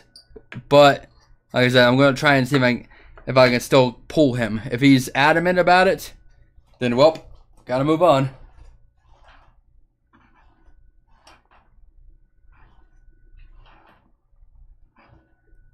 We'll bring in Cryokeen. Nah.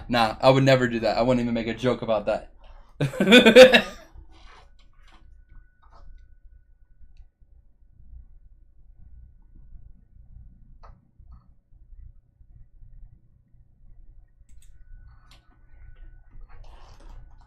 What about Tay? That would be 3 girls. We don't need a third girl. Spud games 2 at the same time. I won't say nothing. The only other option is Jimmy. I'll see what I can do.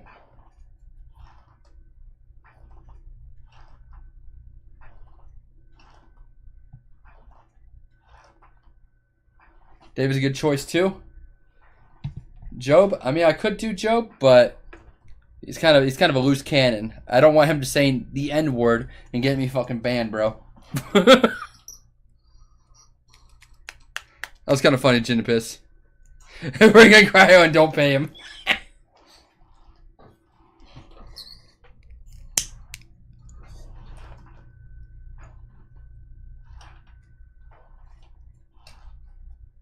You always have your neighbor? What do you mean, my neighbor?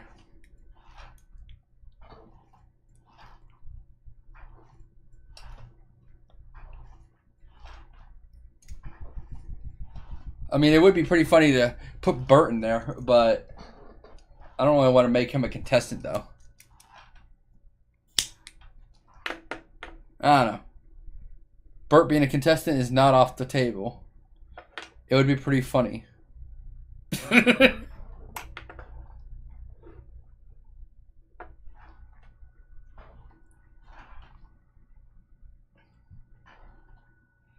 Now, that's what I'm saying, broski. I'm like, I love Joe, but he's too much of a loose cannon, and I don't know if he would play along as much as I would like him to.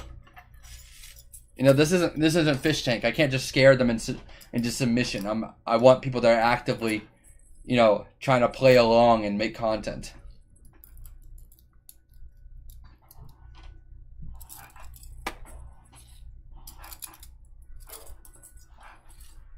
Let's see. What's a people? What's a people I know? I want to do TJ, but TJ's not answering my DMs. I'll hit him up again, see if we can get TJ. Because I know TJ is a fucking trooper. He's down to do whatever.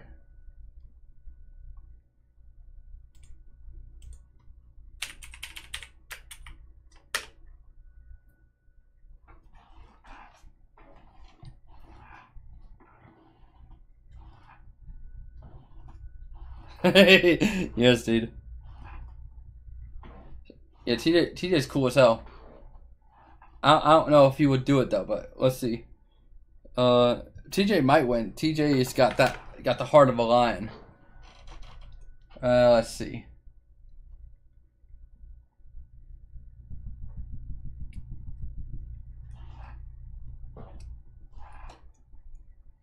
I mean, we could put Pow Envy in there. The only problem is with Power Envy is I think that he would be a little too stubborn and would just like refuse to do things.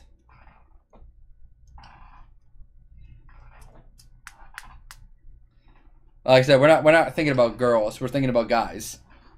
We lost one of our guys. We already got our girls down pat, as far as I'm aware.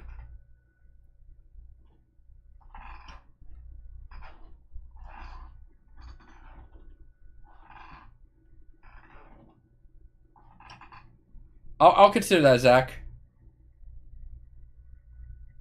Kata won't come. I don't know. She seems really, really excited for it. Oh, if Power Envy is there. Fair.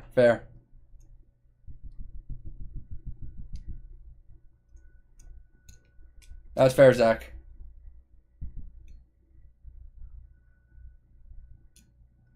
No, I know Ginopus. It's just that I'm not a technical guy, so I have to figure that out with my tech dude.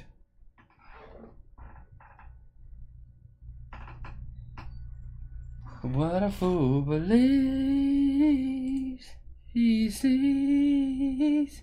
Wise man has the power. I mean, Almond Main's pretty cool. I think he has like a regular job. I don't think that he would be able to make time for it.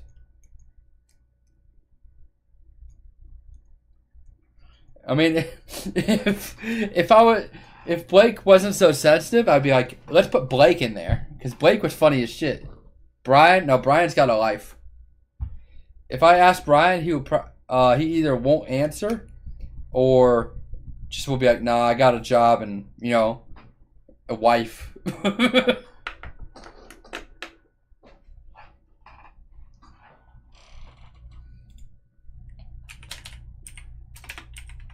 I'm gonna ask him. I'm like,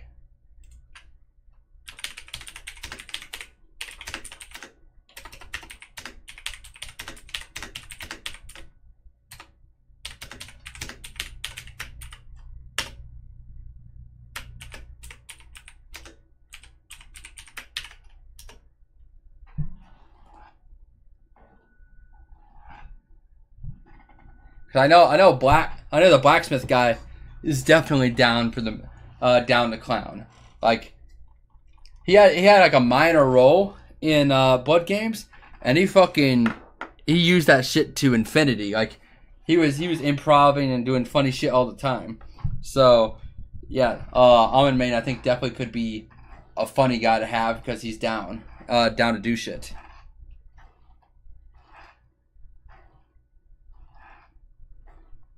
So now we have to wait on the answer from either Almond Main, the blacksmith, or TJ, which would most likely be Almond Main. When did Brian get a wife? I don't know, like a while ago. It's like engaged. Dunye would do it for weed. I don't want to do Dunye because Dunye is too money focused.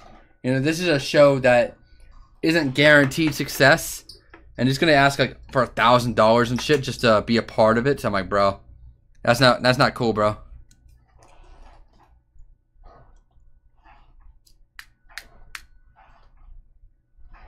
We need the blacksmith's wife. I mean, I would love to, but there's already it's like a 2-girl, 2-boy thing.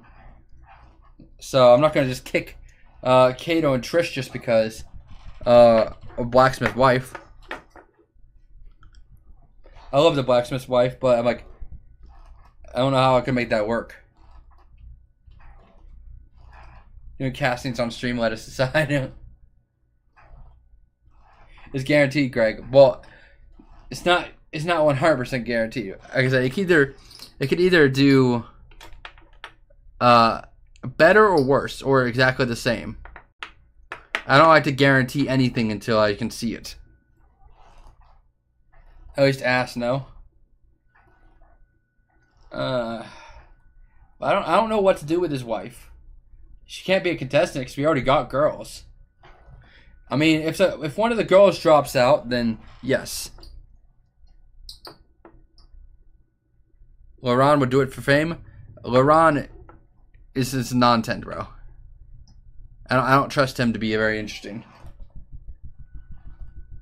That's the whole point. Is I'm thinking about people who I think would actually be interesting, funny, and create content.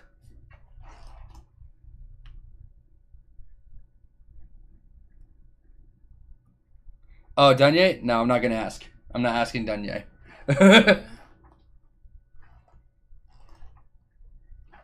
Oh, Luke. Luke would be great, but I can ask Luke. The only problem is I don't think Luke would take it very seriously. Was segregated profitable? Oh yeah, it was profitable. Very, very profitable. But I think he'll be busy working for Sam, right? Yeah. But is it meant to be serious? No, it's not meant to be serious, but I'm talking about like, you know, he might not take our authority very well. And I don't mean like authority as in like you have to be scared of me, but you know, just be like, this is what we're doing, you have to do it type thing. Same thing with Power Envy. It's like I don't think he would listen. I'm not sure. I don't know. This is all speculating, you know. Obviously, I'm judging these people without knowing exactly everything. This is just up in the air. I'm just second guessing things. Basically, I'm gonna ask TJ and Almond Main. Those are the people I have in my mind at the moment. I feel like those people will be really funny and cooperative. Brandon Rizzi's like, ooh. That'd be pretty funny, Airsoft Patty. If Sam was a contestant.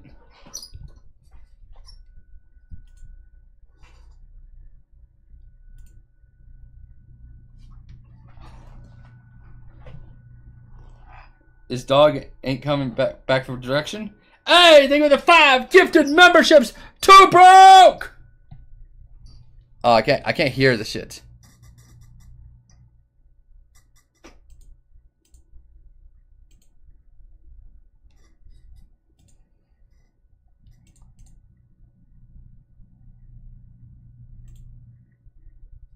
Thank you, Too Broke.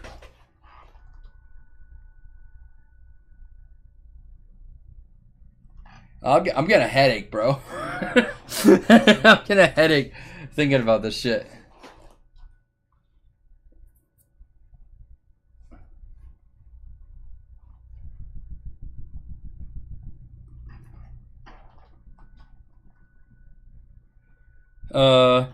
The girl who fingered Binks. Now I don't care about her, bro. I don't give a good goddamn about that Asian bitch. Thank you for the 5 gifted memberships. Bye. You are epic, son. Yeah, we have like 31 people watching. Why do we have 26 viewers on Twitch and 31 on YouTube right now? Did people hear that I'm talking about my show? Is that the reason why there's so many people? Or is this just like a perfect time for people?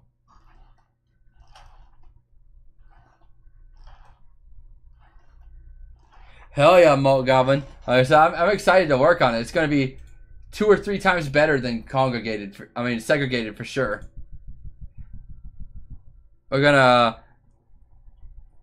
have better technology. We're gonna have a better set. We're gonna have a lot of cool people. You know, a lot of good things that could be happening from this. Don't forget kick. Yeah, there's gonna be kick. Get a crazy fan that will ruin the entire show. Nice. That's a funny joke. It's the perfect time to eat dinner and watch Greg. Hell yeah, boy. I mean, I stream at the same time every day. Not every day do we get this kind of viewership. So that's why I'm colored me a little confused.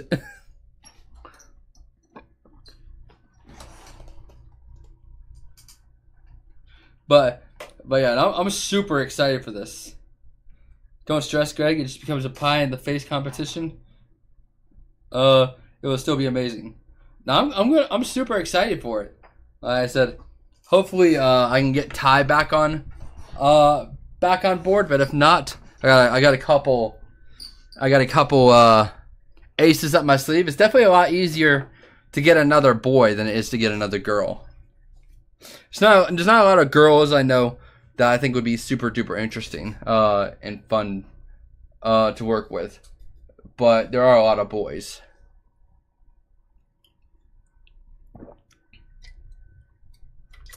I would certainly hope so, Zach. It feels like it.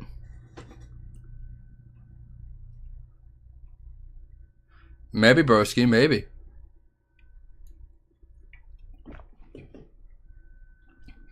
But yeah, I think that's all I want to talk about with congregated today.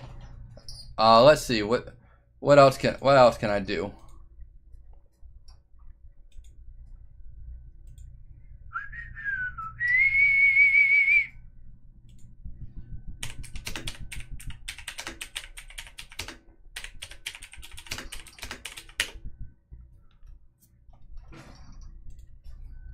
Greg is a sexist? No, it's just that I don't know many girls. Put a girl on. Put a girl on. Letty would be a huge draw. She's probably not doing anything. Bro, I thought about Letty, but Letty's too Hollywood. Letty wouldn't say yes.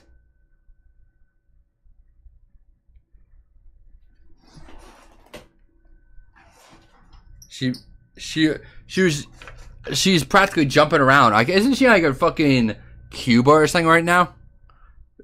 Or Chile? Yeah, no, I can't get Letty. If I could, I would have.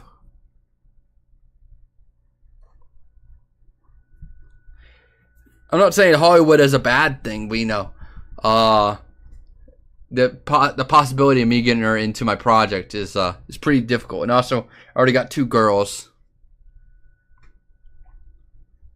Scam Fraud will do it. I don't know Scam Fraud enough to know if they'd be good on the show. Like I said, I'm not talking about this anymore. You know, I'm gonna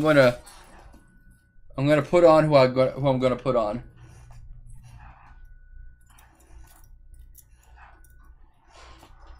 Nah.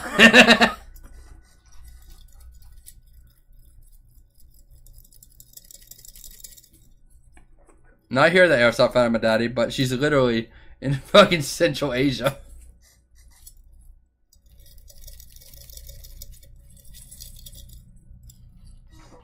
Again, I'm not gonna cut people unless I'm not gonna cut people unless people fall out like Ty.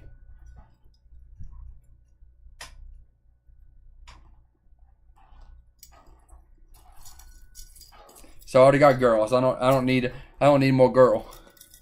No sulfur today? I could play sulfur, but I'm not really super worried about it right now.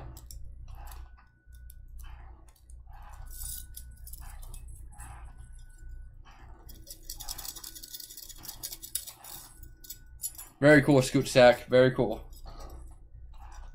But yeah, I could play some sulfur. Good. Yes, yes, yes, yes! Thank you for the 100, Gin and Piss. Gin and Piss cheered.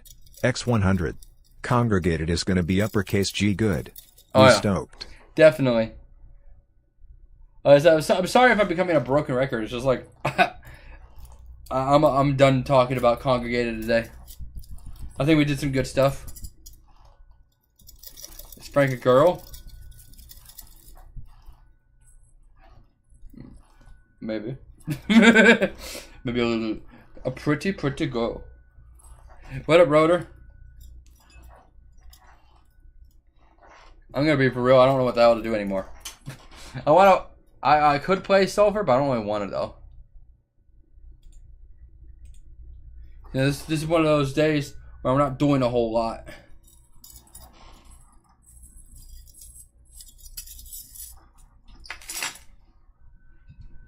Someone break it up. I'll just show you some TikToks I found recently. What up, Jaw? Hang on a second. Well, I don't do my iconic victory dance for nothing. Okay, I guess just this once I can do it. Bro. What are you doing, son?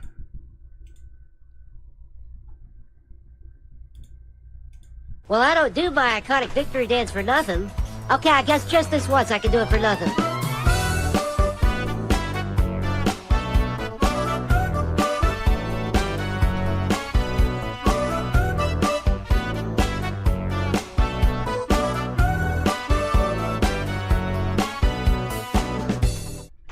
Nice.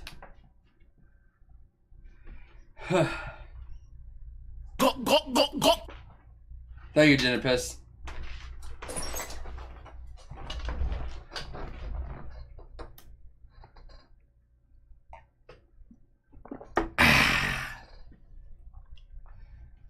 It happened again? What happened again?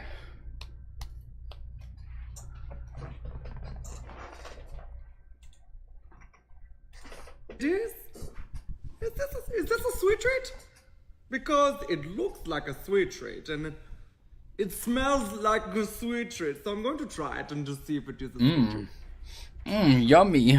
Yummy horse It is. snack. I knew it. It was a sweet treat the whole time. Very cool. In other news, two best friends get together to have a beer. This is literally me, bro. Right. Scientists are calling him Jack, and he's my friend. And they're saying that they're having a beer. All right, soldier. Drop down and have a beer with your best friend. Sir, yes, sir. So stupid. In a world where two best friends have a beer. So stupid. It's the most powerful crystals in the multiverse. The friendship and beer crystals. I am the beer wizard, and I cast a best friend spell. Just don't fuck up. That's impossible. No two friends have ever had a beer. In other news, two best friends get together. No two best friends have ever. Okay, this is bad, but just the way she delivers this line is so fucking funny. I laughed so hard when I heard the way she delivered this line.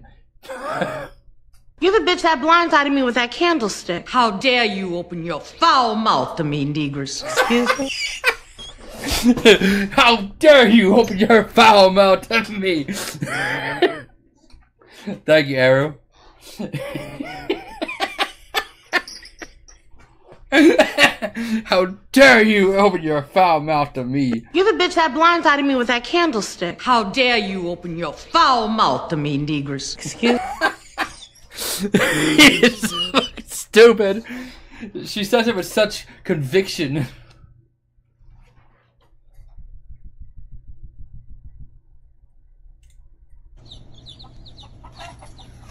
Gosh damn. That dog had a PTSD attack, bro. Gosh damn.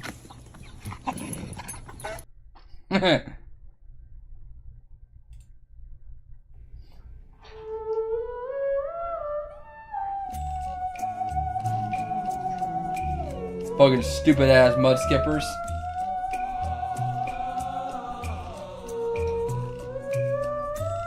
They look polite.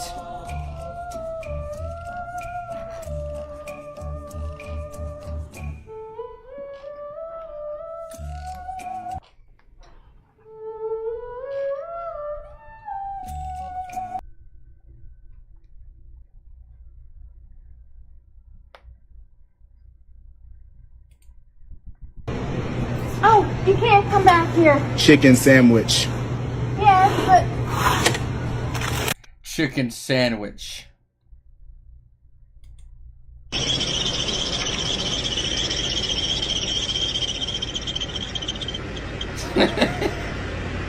You must know who is in line. You must know who the person is needed. Do you mind if I test something out real quick? Oh, I screwed that up. I'm sorry. Do you mind if I test something out real quick? why?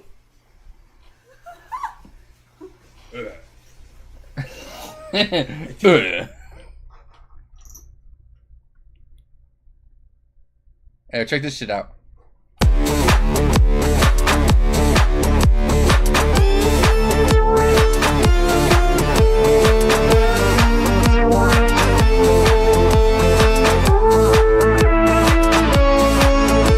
You know he feels that fucking power, bro.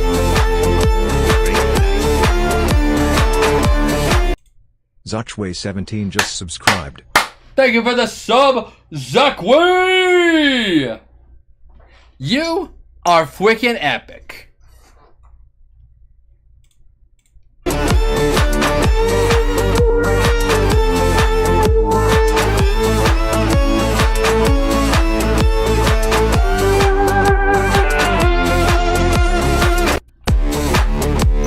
That's pretty baller, bro. Gonna be for real? That's pretty baller. This fucker keeps sucking down them donkey shit flavored geek bar vapes. She thinks I ain't Well, I catching don't on do to my it, but I iconic am. I victory dance seen for her do nothing. it. Okay, I guess just this once I can. Stop doing it, bro! Bro, I hate trigger fire. What the hell is going on with it these days?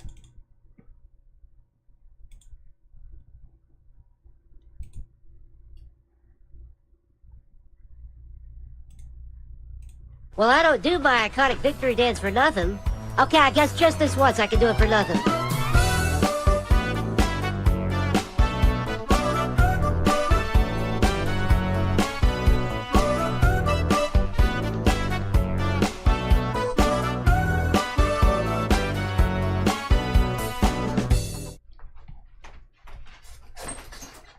Bing bong. Yeah, I'm sorry it keeps having trouble. Well, I don't do my iconic victory dance for nothing.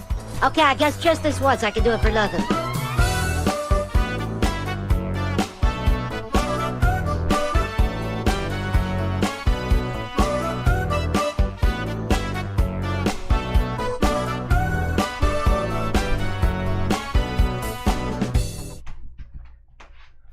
Bing bong.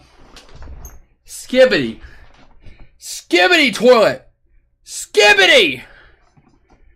Skibbity toilet.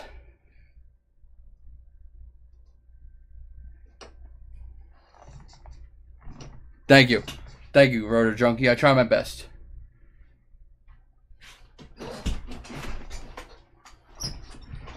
But sorry it feels like I've lost steam, guys. I'm not feeling 100% into it today, but we move on. She speaks to me, she talks to me in regular English. She keeps sucking down them donkey shit flavored geek bar vapes, and she thinks that I ain't catching on to her, but I... This fucker keeps sucking down them donkey shit flavored geek bar vapes. Thank you, Zach.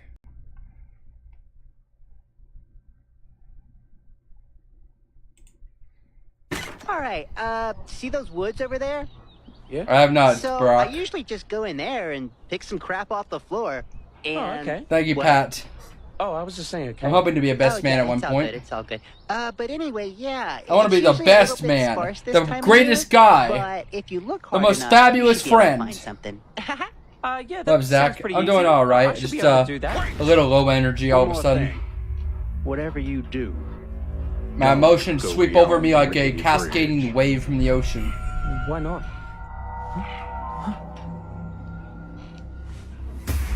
Because you'll get lost.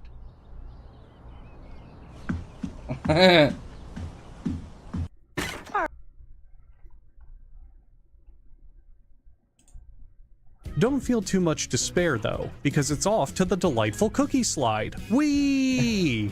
But you may be wondering, how do they orient the cookies so that they can be sandwiched correctly? Well, obviously with specialized cookie ramps, you fucking moron, like films wrapped around the cookie tray, letting customers finally purchase a fresh...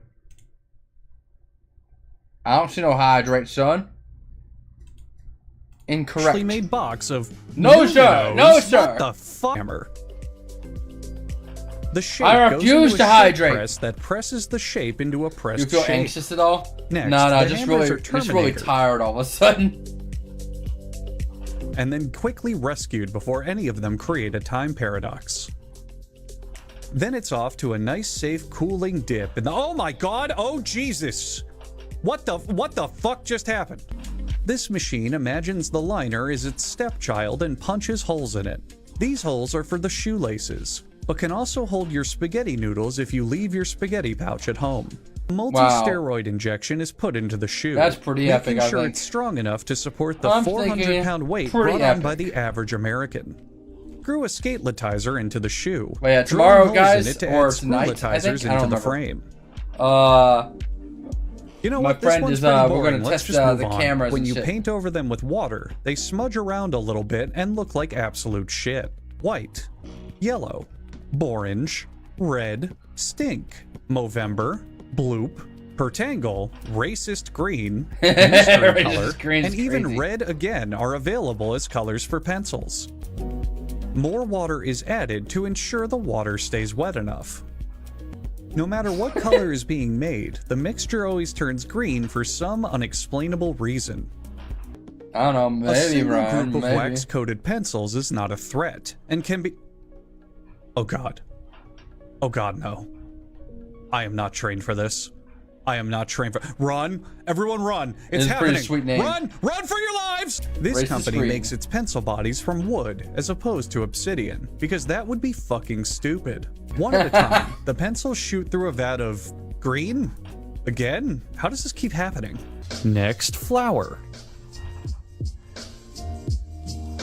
Followed by ground flowers. And then powdered flowers from the ground.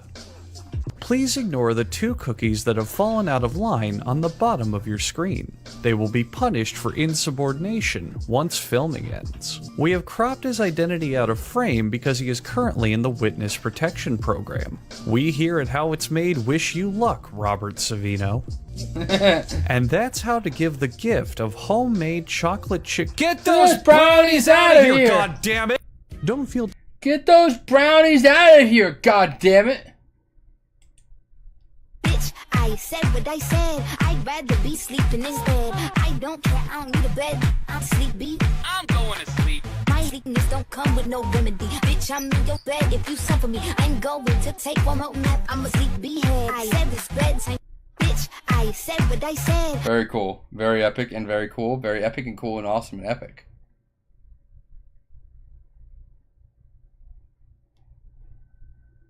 Forgot about this stupid ass video.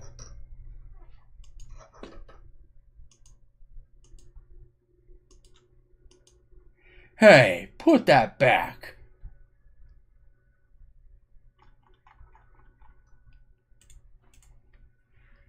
Big naturals, Renamon! Renamon with the big naturals! No! No! No! No! Who brought the booby Renamon, bro? The fuck? Bro brought the Digimon with the big naturals. What the fuck? Who did this, guys? Who brought the fucking furry porn? Who did it? I'm looking at one of you guys. It's not me. It's not me. I didn't do nothing. I know I look like the normal culprit. Not this time. Not this time.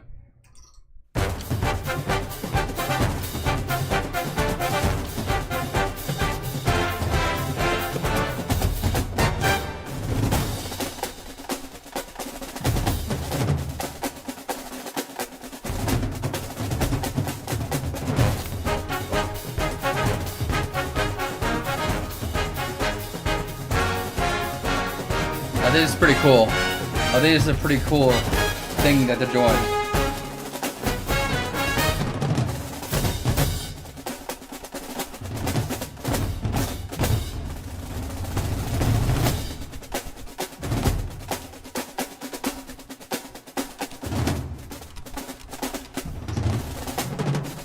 Why can't anime fans just not be sex pests? I don't know, man. If I looked at your browser history, I'd say you're probably one of the same, my boy. I'm just saying. Let's not point fingers. No barking. Quiet. Shh. No barking.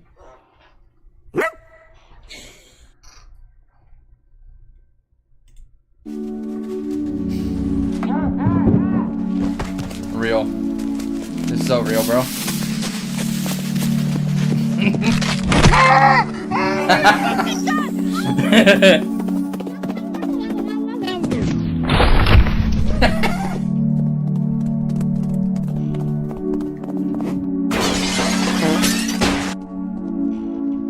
Woody Allen running as a dog?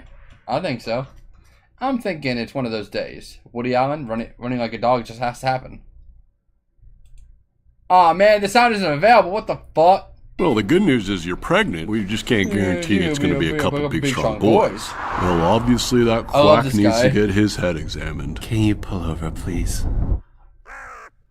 Did I ever tell you how stylish our boys are going to be? Our boys will grow up with an impeccable sense of style and moves that'll tear up the dance floor. Seriously, Dad, shake your tail feathers. No, I'm good. Go, Mom. Go, Mom. It's your birthday. It's your birthday. And last one. Cheddar cheese. It turns tortilla chips into hot, delicious nachos. But take away the cheddar. Hey, put that back. You're stuck with plain tortilla chips. No way, Jose. So pile on the cheddar. All right. No way, Jose. Makes everything better. Let's see what happens if I look at. Let's see what happens if I look at YouTube. This bitch got money. Hey, thank you for the $5, Kelly. Marie Appleby donated £5. Greg, can you play? Brett, you got it going on. Flight of the Conchords. Yeah, sure.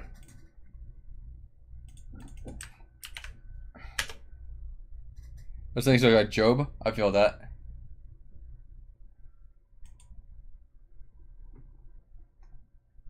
Hey there, Brett, I see you looking down. Don't wanna see my little buddy there with a frown. Just because I get more women than you, well, that's only because they don't know you like I do. Sure you're weedy and kinda shy, but some girlie out there must be needy for a weedy shy guy. They want you as they needle when they're rolling in the hay. Just hear me out when I say, Brett, you got it going on. The ladies will get to know your sexuality when they get to know your personality. I said, Brett, you got it going on. Not in a gay way, just in a hey, mate. I wanted to say that you're looking okay, mate. Why can't a heterosexual guy tell a heterosexual guy that he thinks his booty is fly? Not all the time, obviously. Just when he's got a problem with his self-esteem. Don't let anybody tell you you're not humpable because you're bumpable. Well, I hope this doesn't make you feel uncomfortable. If I say you got a boom out, come on, Brett, help me out now. Brett, you got it going on. Got it going on. That's the conclusion that I've come to, but that doesn't mean that I want to bum you, Brett. You got it going on. Got it going on. No doubt about it, we'd be getting crazy if one of us was lucky enough to be born a lady. If one of us was a lady, and I was your man, if I was your man, well, 'cause sometimes it gets lonely, and I need a woman, and then I imagined you with some bosoms. In fact, one time when we were touring, and I was really lonely, and we were sharing that twin room in the hotel, I put a wig on you when you were sleeping, I put a wig on you, ooh, ooh, ooh, and I just lay there and spooned you. Oh, Brett, you got it going on. Hey, yo. So, hopefully that made you feel better.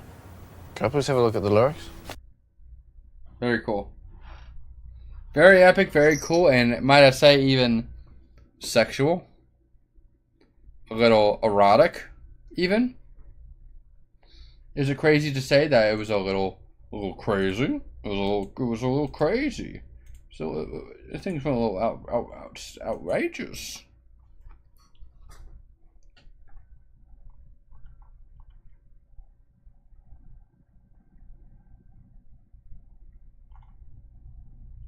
Yeah, let's just watch this video that a fish tank fan made recently.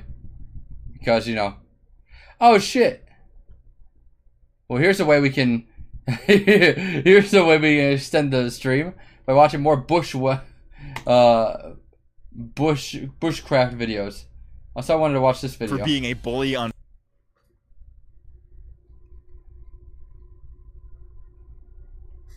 You gotta understand how much you've done for the tank. Shout out to Matt CMG. What up, Aperture?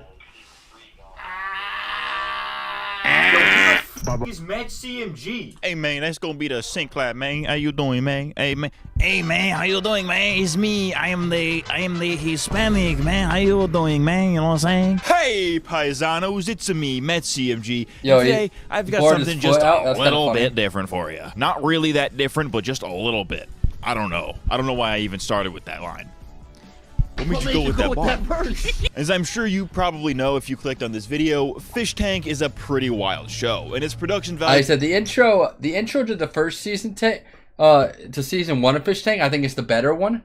I like the season 2 intro as well, but what do you guys think? I think it's very clearly the first intro was like really fucking good. Has only gotten higher as the seasons progress. So far, we have had 3 proper seasons with an additional half season, but what do we do when the show is offline? A main season is only live for 42 days, so that leaves 323 other days out of the year where they aren't putting out anything new, at least as far as live content goes. Enter the spin-offs. Ever since the end of 2.5, there have been numerous spin-offs of Fish Tank, shows that take the main Fish Tank premise of people locked in a house together doing crazy shit, and add their own twist, often with a much lower budget. Today, we'll be going through various projects that qualify as spin-offs of Fish Tank, giving a brief recap of each one, and explaining whether or not they truly live up to the Fish Tank name. So smash that motherfucking like button, or I'll spin your head 360 degrees until it comes off! I thought the animation style was fine, Jive, but the art style was definitely way better in the first for these intro bits. You know what they call the Xbox 360? They call it the Xbox 360 because it makes you turn 360 degrees and walk away. So the first spin-off is actually a little hard to qualify as a spin-off, so I'm not sure if I should include it or not, because it's technically part of 2.5,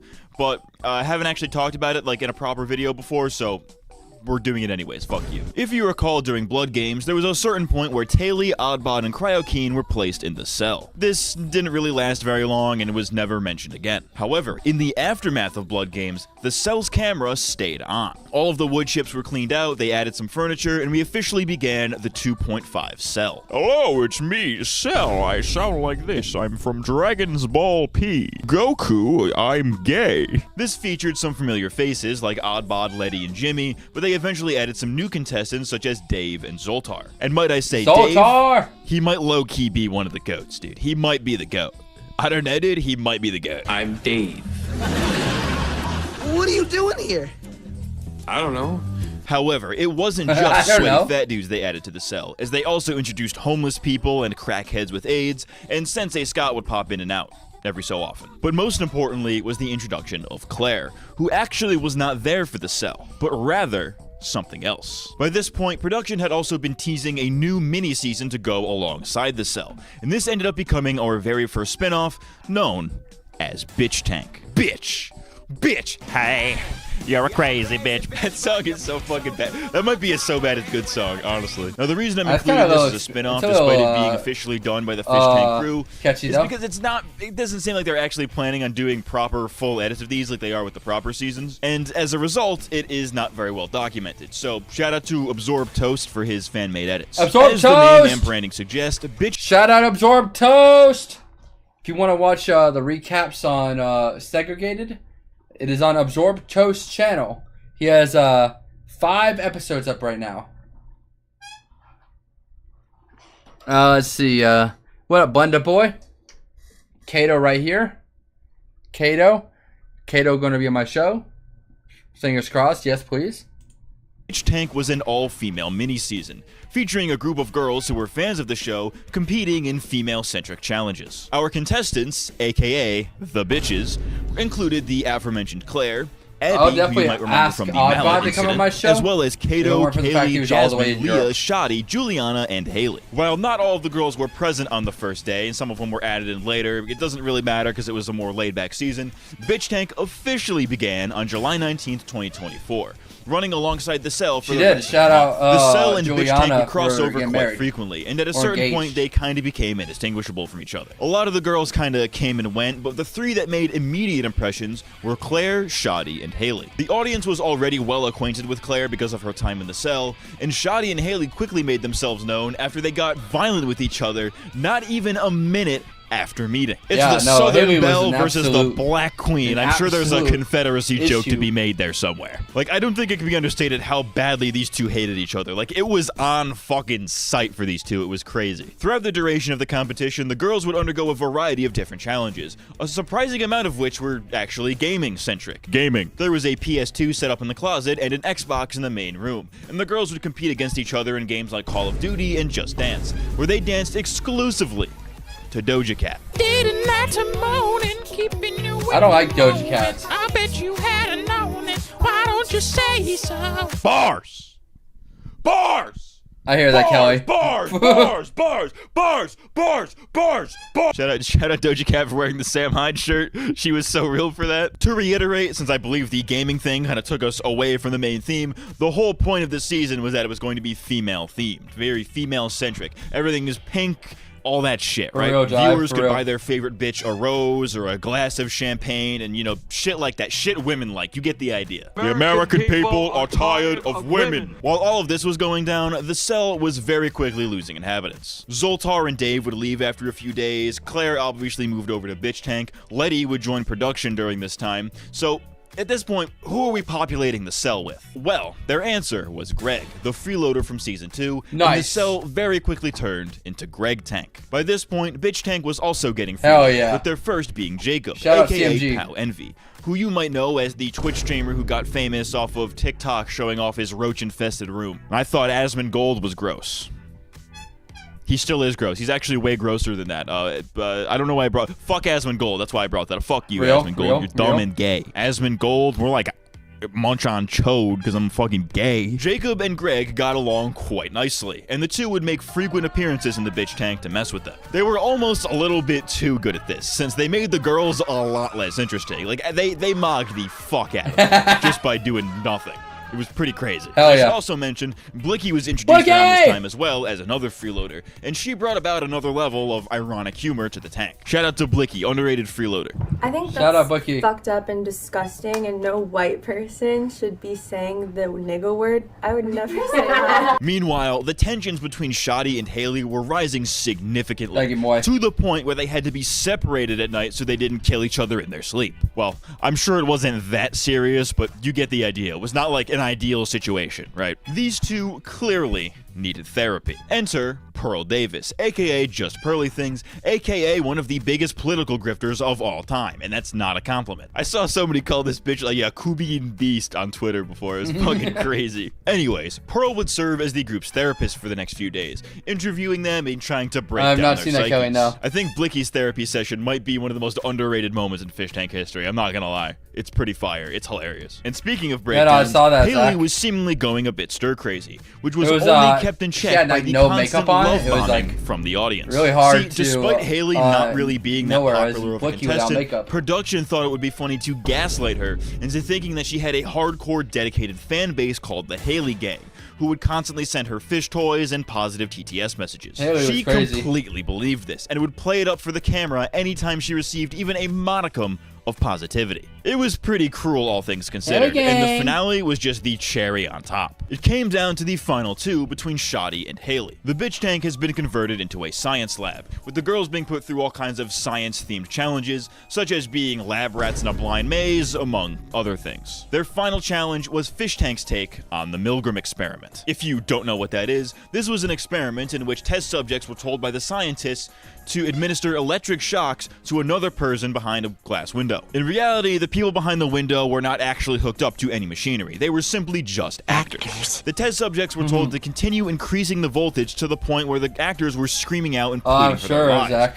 With the goal of the experiment being to see how far people would truly go and compromise their morals if an authority figure told them to. In Fish Tank's version, Sam Hyde was the scientist, the girls were the test subjects, and Xavier would be the one getting shocked. First up was Shoddy, who either had a conscience I or definitely want to realized get this was a Xavier bit, onto one of my and eventually stopped. projects. Haley, on the other hand, kept going and going to the I have point where a D&D Xavier collapsed to the ground, with production themed playing idea, it up and trying to get a for, medic, making her Xavier believe to be that she part had of if he just wants killed to. Xavier. While this was obviously a bit to the audience, she completely believed it and burst into tears. In the midst of this, Haley was declared as the winner of Bitch Tank, and she celebrated this by doing the Haley Gang dance while still crying in front of Xavier's lifeless carcass. Like, she thought that she just fucking killed somebody and still, like, danced and celebrated in front of his dead body. That is fucking insane. Well, honestly, you gotta respect the dedication to attention whoring. Like she would have made a prime season 3 fish, if I'm being honest with you. And in terms of this being like a dark ending, this blows season 3 out of the water. It's insane. At the end of the day, I really enjoyed Bitch Tank and The Cell, but they were a little too laid back for their own good, if you ask me. Like, on one hand, it being so laid back certainly fit the summertime vibe, especially like post-Blood games, right? But on the other, it felt a little bit too casual when actual challenges were being imposed. This guy is called, so you couldn't really keep CMG. track of who was winning and who wasn't, you know? That being said, though, I absolutely love the format. CMG. Like, in the future, I would love to see more things like Bitch Tank. Like, you know, saw, like a mini season with like a Fish very Tank specific theme in the Fish around Tank it. tag. Just kind of keep And building then, up the it Fish seems Tank lore a interesting to little bit, watch. you know? Something like that. So they're kind of low this is key right now. Aperture. This is your last chance, Dot. You need to say the N-word with a hard R 10 times or I'm done with you. Hey guys, I'm Steve-O. I love doing drugs and eating cum. So before we get to our next spin-off, some context, and I guess you could actually probably qualify this as a spin-off on its own, but just for context. Shortly after Bitch Tank ended, Jet and production gave all former contestants, freeloaders, and even some high-profile chatters access to stream to the Fish Tank site. It's like Twitch, but you're allowed to say the N-word. Fans have since dubbed this era Stream Stars, and a few characters would use it pretty consistently. Greg would co-stream his regular streams there, Oddbot was doing Radio Daisy pretty much 24/7. Shout out CMG for the John was streaming with Josie for a little bit. We even got a rare appearance from Damiel playing Fortnite. It was kind of like a hub to showcase all of the former contestants and their regular non-tank content. Now, the reason that I bring this up is because one of the best users of the Stream Stars format was Jacob, who we mentioned earlier. At first, he would just do his regular Twitch streams there, but he would later utilize the site to create his own Fish Tank season. Pow Tank premiered on September 30th, 2024, with 2 camera angles of the same room. It started off with just Claire and Abby from Bitch Tank, but they were later joined by a guy named Rusty. They were also joined by Letty and eventually TJ, the winner of Season 2, with later appearances from Shoddy and Creature from 2.5. It was essentially just them shooting the shit with the occasional challenge here and there. Well, I use the term challenge a bit loosely. Challenge is a bit of a misnomer. It was mostly just Jacob barging in and making them do shit, you know? There was no, like, reward. Nobody was really keeping track as far as I'm aware. You know, but the point is, he made amusing shit happen. They even brought in a karaoke machine for them to do karaoke, which was something that Jacob and Claire would do frequently during Bitch Tank, and was honestly one of my favorite parts of it. underrated. It's kind of a vibe. Near the end, Pow Tank turned into an IRL stream, with the group going out to eat, with TTS being a public nuisance. They would go to an indoor trampoline gym thing, whatever the fuck you call that, and would hang out at a pool for a bit. Much like Bitch Tank, it was laid-back fun for the summertime vibe. In the end, TJ was declared as the winner of Pow Tank, which technically makes him the first person to have won Fish Tank twice. Even if this technically isn't official. It's like half official because it was on the Fish Tank site, but like it had nothing to do with like, you know, jet or production or anything like that. So it's like half official. I don't know if you want to count that. If you want to count that, count that. If you don't want to count that, then I don't care. I said TJ's got I've been able to see heart of a based lion. on comments on clips from Pow Tank, people seemed to really dislike it. You know, people saw it as boring, non-tense slop that production was only platforming in order to make money. And on one hand, that probably is true to some degree. It certainly was not the most eventful season of Fish Tank out there. It was mostly just a bunch of people in a room shooting the shit with interesting things only occasionally happening, as opposed to Fish Tank where interesting things were constantly happening. However, even if the consensus is that Pow Tank sucks, I cannot force myself to hate it. I may have only really been using it for background noise when it was still airing, but when it was entertaining, it was pretty damn entertaining. Like, dude, TJ eating a roach was fucking golden, dude. You cannot convince me that was a live roach, bro. And honestly, I don't think this was like a cheap cash grab or anything like that either, since Jacob seemed to be doing this out of a genuine love for the Fish Tank format. Pow Tank may not have been particularly great, but for a first attempt, it's pretty impressive, and I completely respect the hustle. Yo, did this nigga in a bonnet just Google what do niggas look like before walking in? I still don't believe he's black. Moving on to the post-season 3 era, the first spin-off was StreamStars 2.0, which, unlike StreamStars 1, is an actual spin-off. There's actual lore to this one. Originally advertised as the audition process for Season 4, StreamStars 2 was essentially just the first iteration, but on crack. I'm on crack cocaine! I'm on crack cocaine, baby! Oh yeah, baby, I'm on crack cocaine, baby! I'm black, baby. He got paid, Jive. I'm on and that I think shit, he just man. liked, I'm on that shit all liked to day, do man. You know what I'm things. saying, man? You know what I'm saying? Any user on the Fish Tank site Look, with John. a season pass could apply to be given access to stream to the site, with the rules being that you must have your camera mounted in the corner for that classic Fish Tank camera angle, and that if you are boring and aren't pulling enough viewers, you would be eliminated and your stream access would be revoked. Production would give the StreamStars challenges to be done remotely just to keep things interesting. The finalists would supposedly be considered for Season 4, though I personally don't think that's actually true, but I guess we'll see. On one hand, this was actually a really cool way to kind of humanize the Fish Tank audience. Oddbod started off as just some guy in the chat, and he ended up becoming a fan favorite freeloader, so who knows who else could fall into that role. Prominent chatters like Aperture would make an even bigger name for themselves within the community. You still had former contestants showing up and doing their thing like Oddbod, Jimmy, Creature, and Bert. Andy Dick was streaming there at some point, which is crazy, and they even got the Burger King foot lettuce guy. Really? Well, no, not Chills, but like the actual guy who put his feet in the lettuce, which this is fucking real. This is crazy. Happened? Number 15, Fish Tank Live. Eventually, StreamStars 2 turned into Street I didn't know Stars, that. in which contestants were told to go outside with a camera and essentially just IRL stream. I'm not entirely sure what happened here specifically, but I'm sure there was some stuff that happened. This culminated in a meetup in New York on March 23rd, 2025, in which Ben and Jet would take live auditions for Season 4. I don't know if this actually really went anywhere, but I guess we'll see. I'm pretty sure that whoever won StreamStars, whose name is escaping me at the moment, and whoever won the quote-unquote live audition process in New York were both confirmed to be on Season 4, though again, I don't know how true this is actually going to be. This is the gaslighting show, so how the fuck do I know anything? StreamStars 2 was a lot like Pow Tank in the sense that most of the time there wasn't really anything all that interesting going on, but when crazy shit did happen, it was some of the most entertaining shit you'd see all day. Like, there were certainly some funny clips to come out of this one, no doubt. However, to get to those golden moments, you have to sit through hours and hours of these greasy, nerdy freaks who, let's face it, are the main demographic of this show, doing absolutely fuck all. Believe me, I'm a greasy, nerdy freak too, and I'm a fan of the show, so it makes sense, all right? Listen, I'm being self-deprecating, so that way I'm not being a complete dick. Yeah, this is one of those things where I wasn't really watching it. All right, I got you, brother.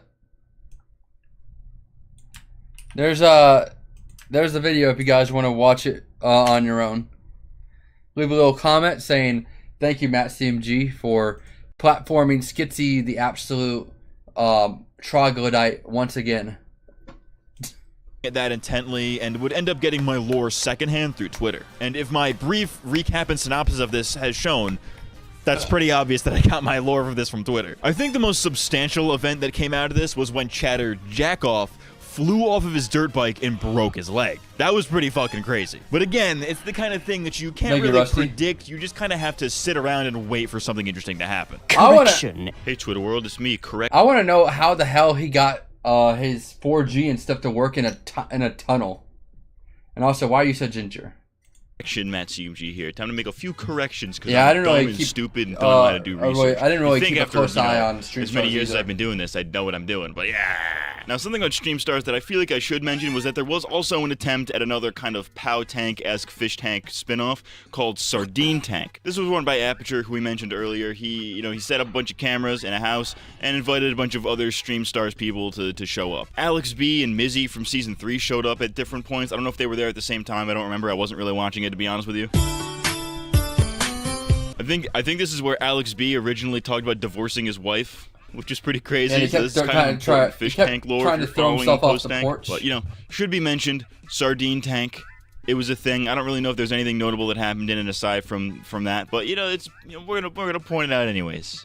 Back to some other bullshit. Now let's move on to our next spin-off, which is actually the first one to have no official involvement with Fish Tank. In February of 2025, Season 1 contestant John would begin his own Fish Tank with the premiere of American Doodle. Pretty gay name, not gonna lie. Much like the other Fish Tank Shit on him, bro, ADL shit on was him! essentially just a low-budget version of Fish Tank. You had a bunch of contestants, they were locked in a house together, being streamed to kick 24/7. Well, in this case, it wasn't 24/7 because John was tech illiterate, but we'll get to that shortly. The show came about after John publicized some sort of behind-the-scenes beef that he had with Jet, and wanted to prove that he could do Fish Tank, but even better.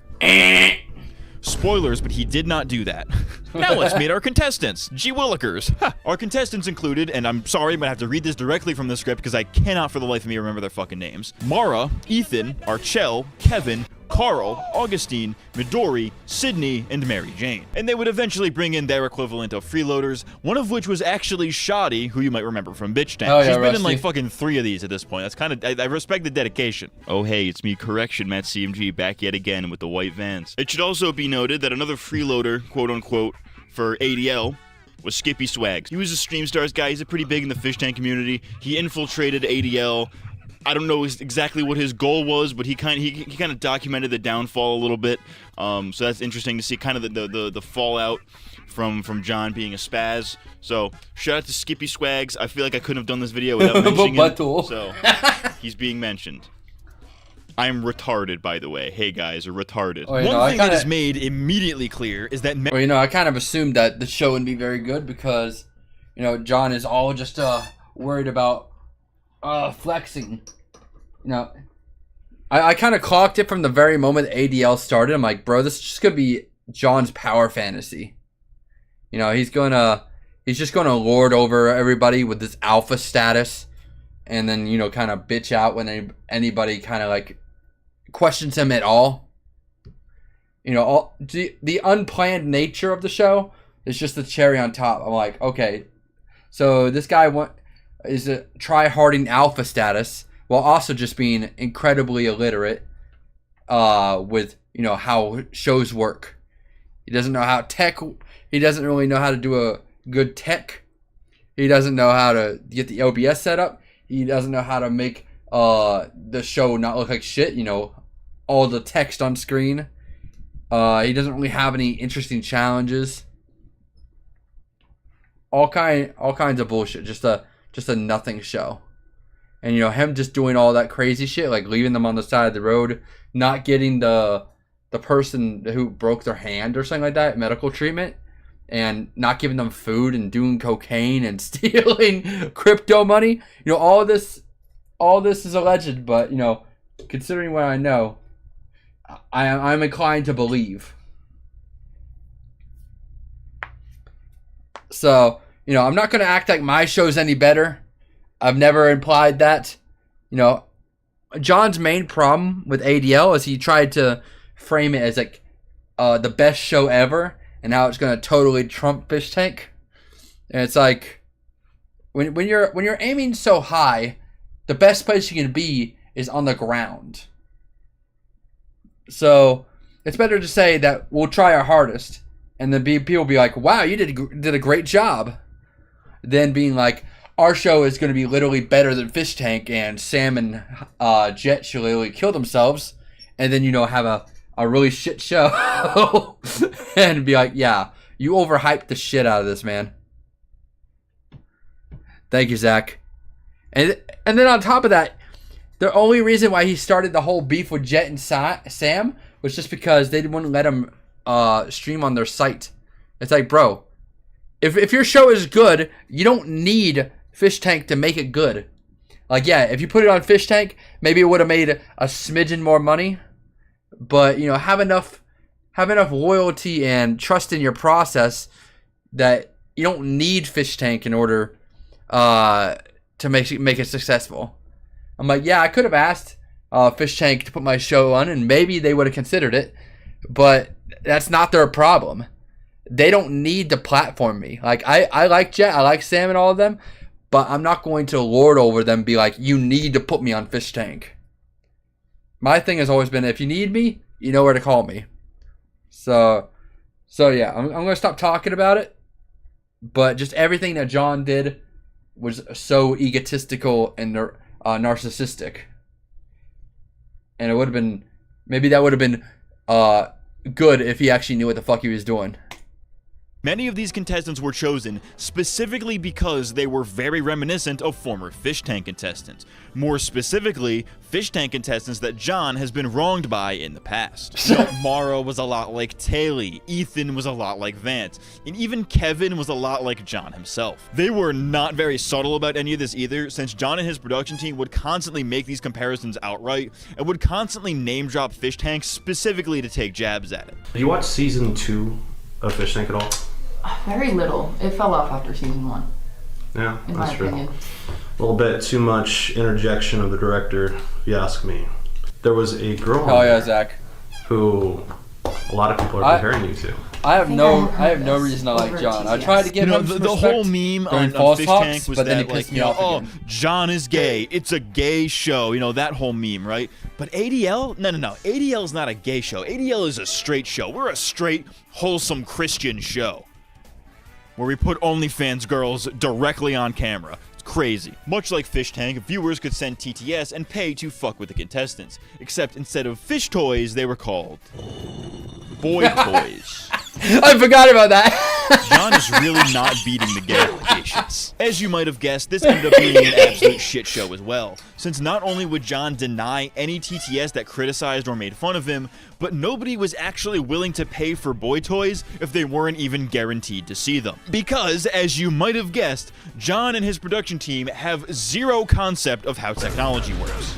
Instead of having cameras mounted in every room like Fish Tank or literally any other reality show does, John instead opted to have one of his crew members simply stream everything from an iPhone, which went about as badly as you'd expect. The audio was horrendous, the stream would cut out for hours at a time, so it wasn't really 24/7. There was zero sense of scale, and there was pretty much no way of knowing what was going on at any given time. Even the ADL digests that they were putting out were not very helpful, since they started like 2 days in, skipping all of the introductions basically, and nothing of real value was gained from them whatsoever. Like, I legitimately can't tell if these were made by John or somebody on his team, or if they were made by like a Fish Tank fan who just made them ironically to shit on him. Like, I can't tell if the ineptitude is on purpose or not. It's a little unclear, but one thing that was clear is that nobody was watching ADL because they actually enjoyed it. As far as I was able to find out, because this thing is not very well documented, ADL only lasted for 22 out of the planned 27 days, with most of the original contestants still there as contestants. I convinced them to create the final boy toy, Shoddy Hassle, 24 hours for $500. Someone bought it, having agreed beforehand, then they had a fist fight and ended the show. Brother. Yeah. I don't know. I would just hope that if I made a show this bad, you guys would call me out on it, because we tried our absolute hardest with Segregated. We had to make a whole lot of plays last minute. We're gonna make it way better this time around. But like I said, I want to reiterate, we're trying our hardest. I appreciate Zub. I want you guys to be real with me. I thought Segregated was good, and I'm glad you guys enjoyed it. And obviously, the profits and the viewership talks for itself. But yeah, I want you. This isn't a matter of treat me nice or I'm going to cry. It's more a matter of just don't be a dickhead, you know? How were they doing eliminations again? What the fuck are they doing? The show ended early because apparently somebody on John's production team leaked Mary Jane's nudes, prompting a physical fight to go down completely off screen. At least that's what I was able to discern based on the most recent video on John's Kick that was available at the time. now? I'm stupid and didn't. Now we're watching the strange spin-offs of Fish Tank by Matt CMG. It has Segregated in it, so, you know, I decided let's watch it on stream. Thank you so much, Southstar. Appreciate it, Rotor. Yeah, like I said, I'm never gonna hype up a show more than I think it deserves. We're trying our hardest. We're doing everything we can to make cool challenges, have cool characters, props, you know, all that fun stuff. That's the only thing I promise, is that this next one will be better than Segregated, because we have experience now.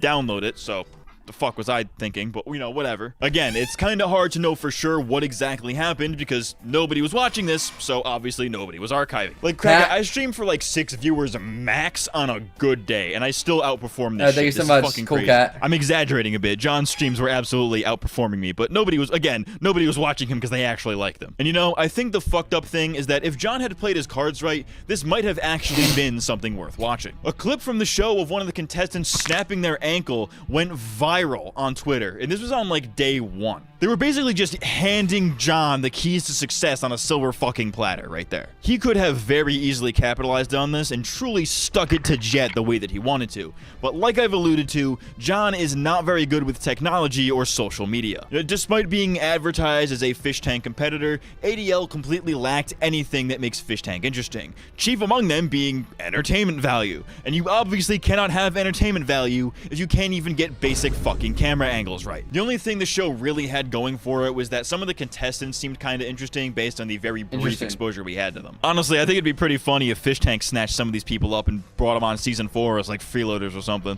That'd be pretty funny. Okay, I will say this. I do like this pillow fort looking idea. I don't know what they're sitting in, but it looks like a pillow fort. I might steal that idea. Low key, high key. Might steal that pillow fort idea for a future idea, because it's kind of a vibe. That'd be pretty funny, but I don't think anybody would recognize them because nobody fucking watched ADL. Ultimately, American Dude Lodge was pretty much doomed from the start, since to reiterate, John is fucking retarded and has a massive ego.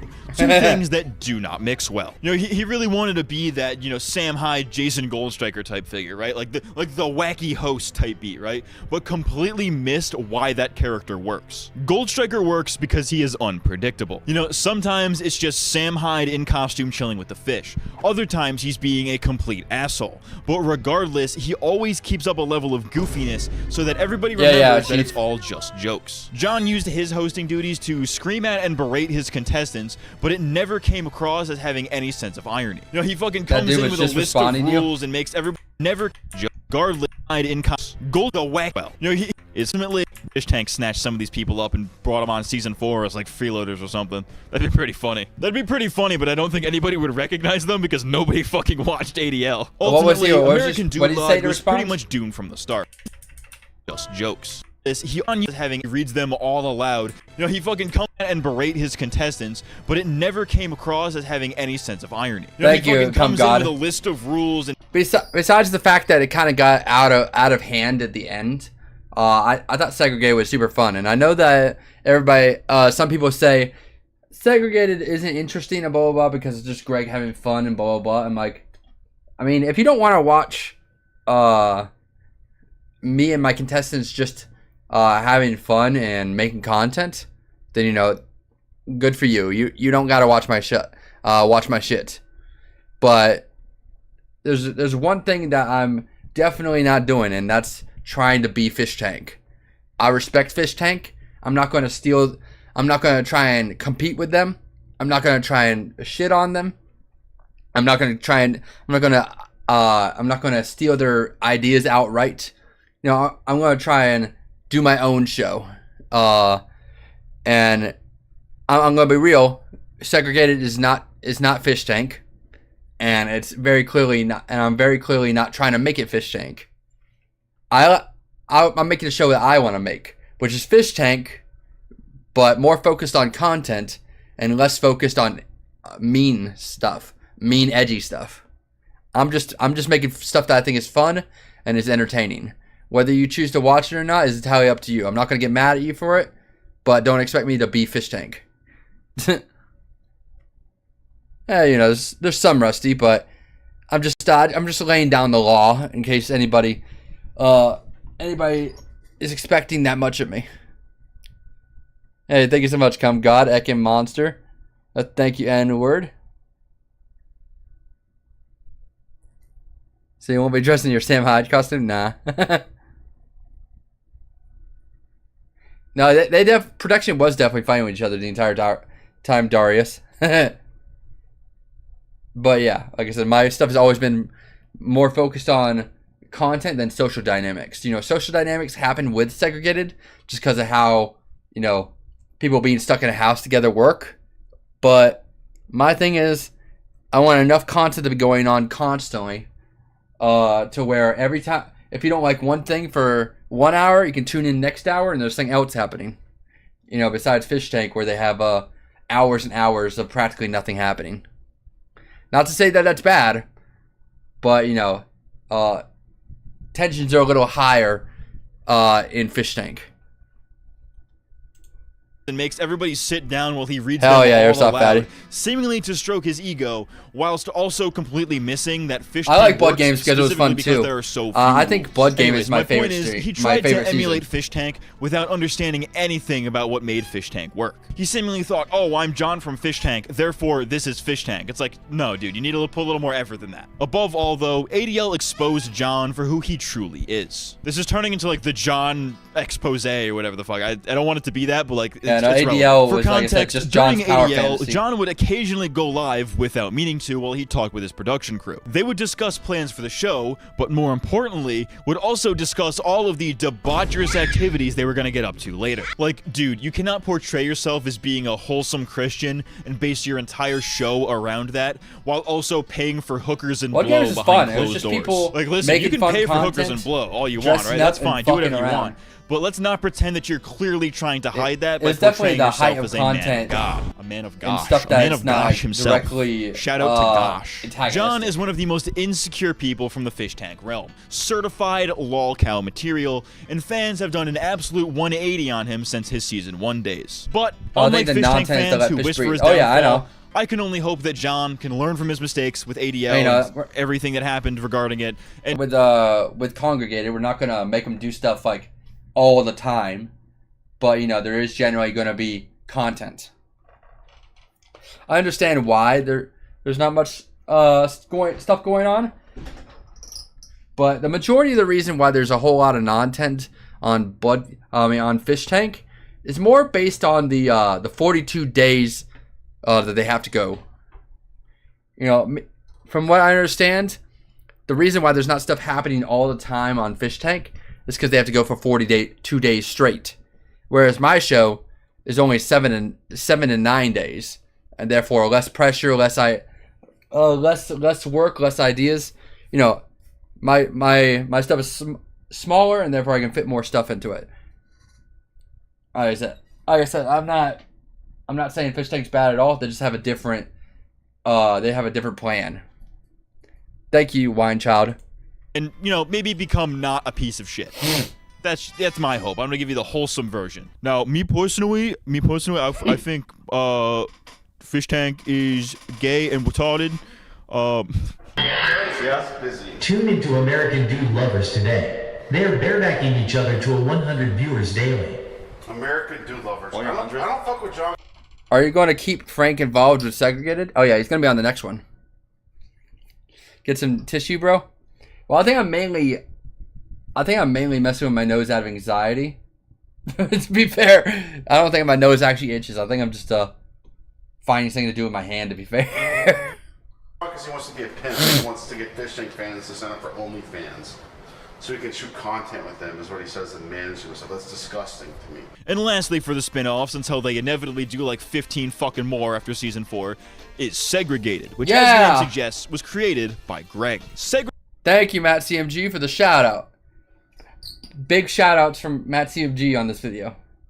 Segregated was a week-long stream in which Greg would isolate himself on a set with basically You're nothing about, I don't while know, he just a tried lot to of talking, entertain. I guess. His production crew, led by Frank Hassel and the Bunnies, would constantly find different ways to fuck with him, both with their own challenges and paid requests from the audience. Wine. The show went live on March 1st, 2025, and would continue for the next 8 days. Now, the thing that sets this apart from Fish Tank is that Fish Tank is a competition. You know, it's a social game, while Segregated was more of an endurance test. While Fish Tank contestants need to be both entertaining and play the social game in order to get an edge over the others, Greg's only goal during this stream was to be as entertaining as possible for as long as possible with whatever he had on hand. It's like Survivor Man. I'm glad Matt CMG understood the point of Segregated.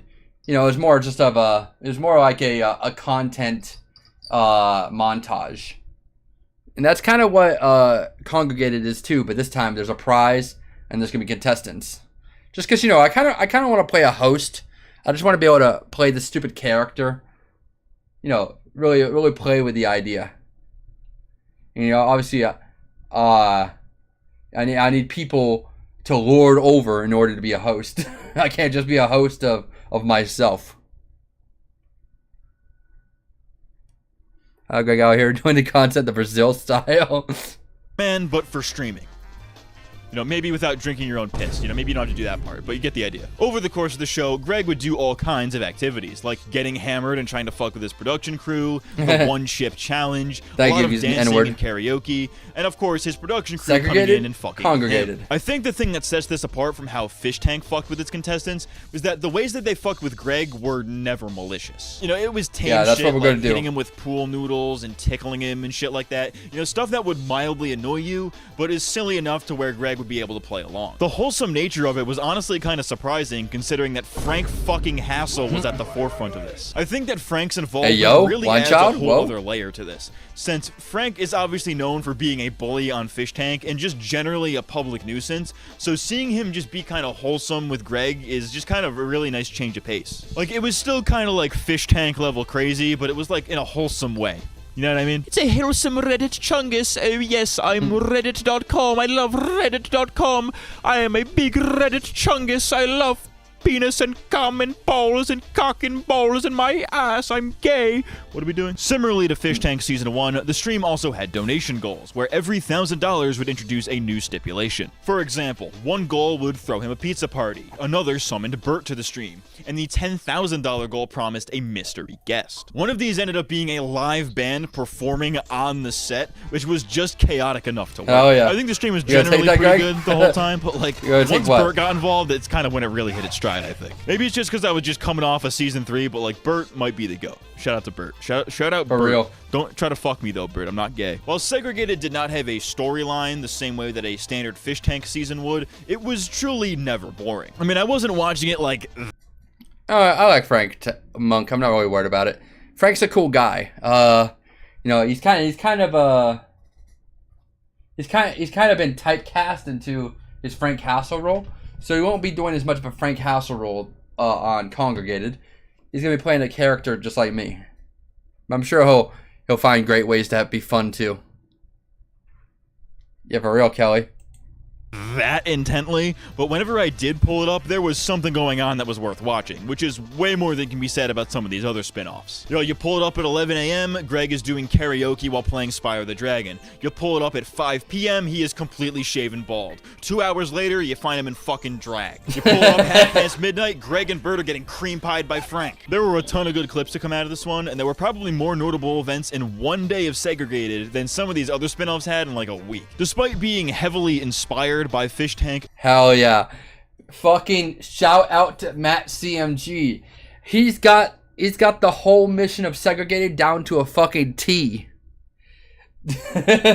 he totally and completely understands the whole point of Segregated, which some people some people would miss the point. The point was to be entertaining, to make content, to generally just have a fun time.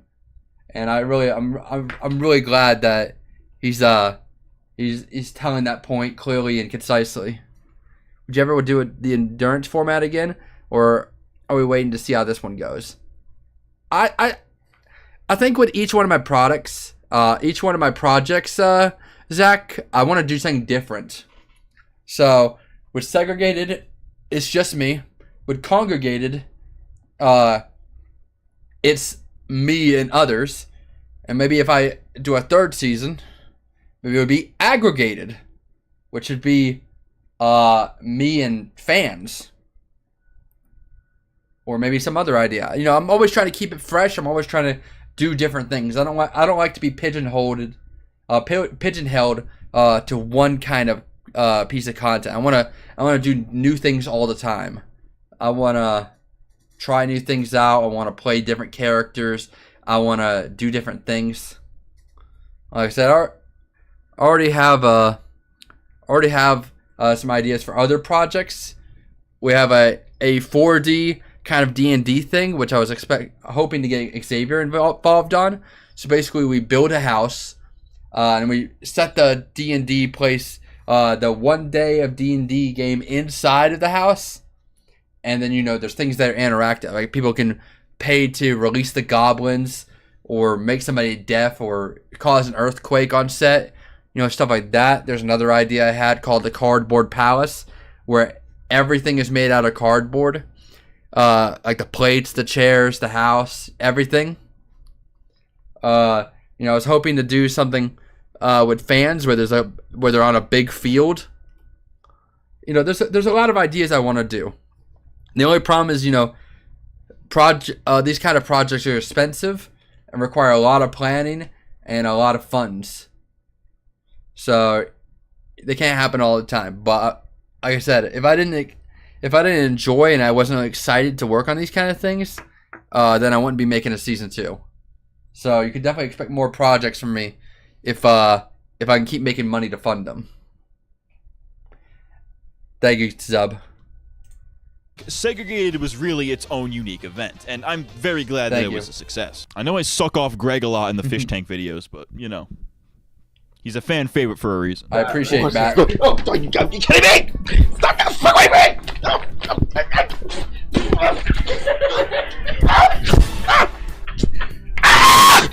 This is worth every penny burned. Money's expensive. Are canvassed to paint with God pies. damn it! You will be covered in pie. So, those have been all of the major fish tank spin-offs up until now, and after delving into them, I think we can learn a few things. I think that segregated and ADL are the two extremes when it comes to fish tank spin-offs, with Pow Tank being like right in the middle. These are all fan-made projects made to emulate the fish tank experience, but something like Segregated worked and resonated with the community because not only was Greg already a fan favorite, but he was clearly doing this out of a genuine love to entertain, not to capitalize on fish tank. Something like ADL did not work because John, as entertaining as he was on the show, was doing this out of complete spite against Fish Tank. He was trying to be a direct Fish Tank competitor, and obviously was trying to stick it to Jet for some unseen wrong that he did. It was a complete spite move, and on top of that was just a complete technological shit show. Like, I know I already bitched about this, but like, dude, you cannot do a 24-hour live show from a fucking iPhone that still has the gyro unlocked. Like, what the fuck are we doing? Pow Tank is directly in the middle, because while it wasn't as technologically eloquent as Fish Tank, and it wasn't always that entertaining,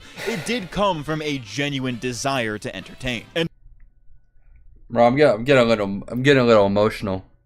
It's just really, really cool. Like, I know you guys have been telling me that you enjoy Segregated a lot, and you appreciate it, and obviously like the viewers and the donations and stuff speak for themselves. But just being able to see this love explained in this kind of way, and in a way that like they understood the point, it really makes my my heart feel full. I feel like I'm gonna cry just because it's really awesome knowing that all this love and all this work ended up making a difference. you know, you guys have done so much for me, and I'm grateful for it every single day, even if I have trouble with bills and stuff. That's not to diminish any of the work you guys do. I appreciate you guys tuning in and supporting it all the time. You know, my life is my life. It's not your issue, but the fact that I can make these kind of big projects and I can expect people to actually want to watch it is so fucking awesome, man. You guys are awesome. Well, I don't do my iconic victory dance for nothing. Okay, I guess just this once I can do it for nothing. Damn! Fuck you! Trigger fire sucks, but I hate trigger fire. Every single time, bro.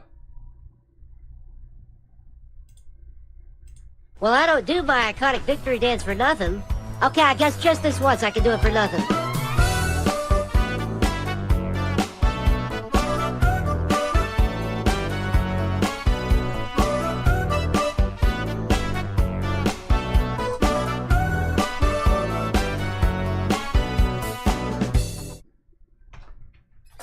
Hell yeah.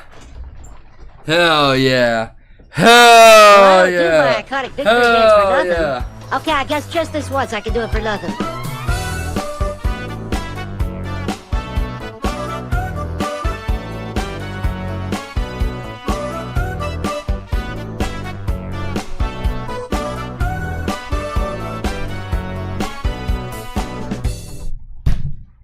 Whee! Thank you so much, Botana. Hey, thank you for the sub, Dr. Kelp. Thank you, Dr. Kelp, for the 5 community subs. Orbit just subscribed.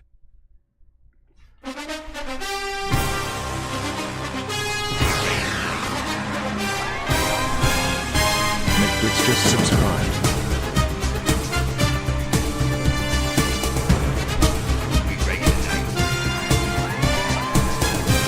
Cameron Andrew just subscribed.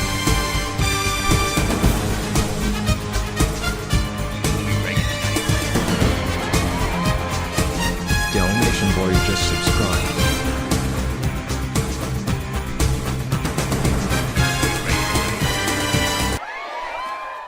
Huh. Settlix just Thank subscribed. you for the thank you for the 1 gifted sub, Pussy Better. We Gregin tonight. Word I have to underscore go gamer pee, just bro. subscribed.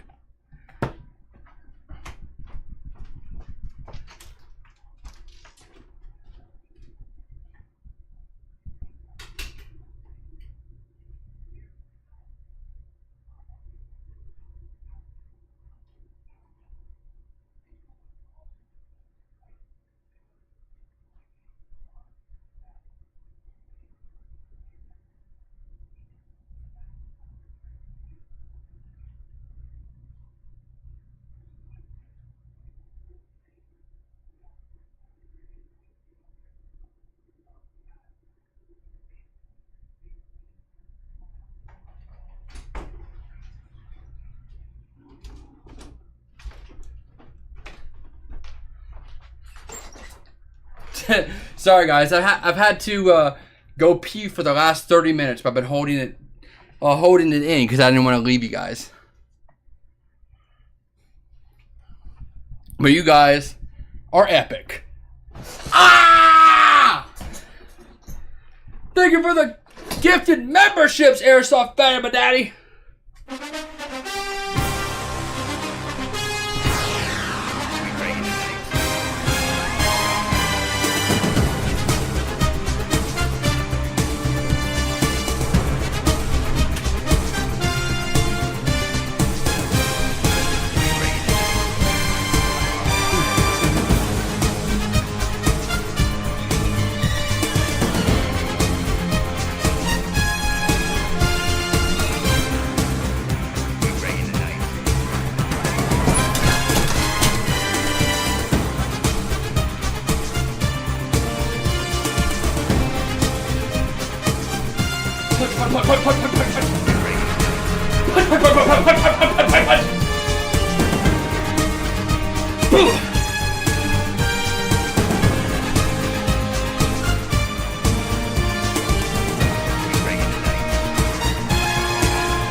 for the gifted sub.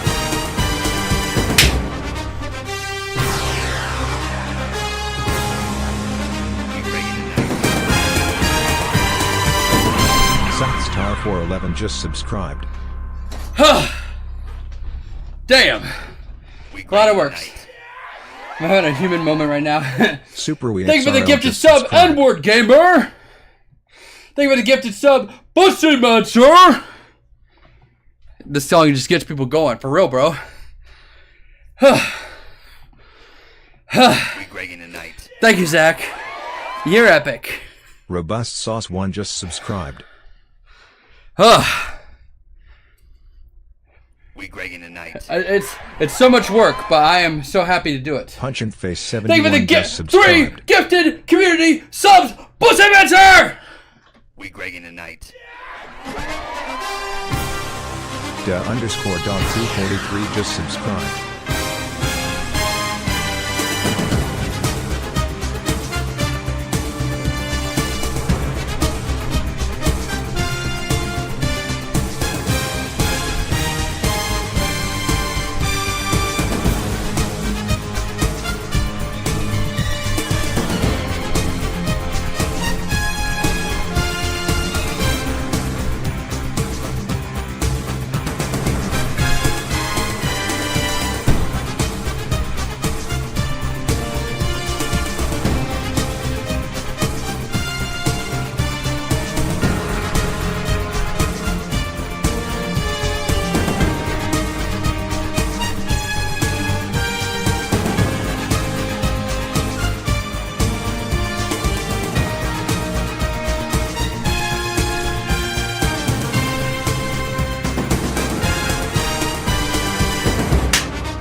Skibbity!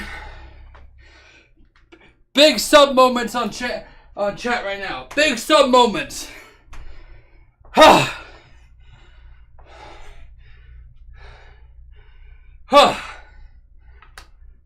Holy shit.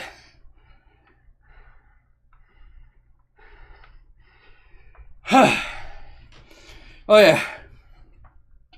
Since we're talking about segregated, guys, let me show you something real quick. You guys have already probably seen this, but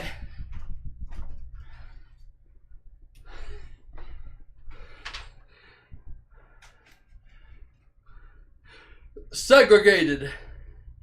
This is from Set. That's my old hair.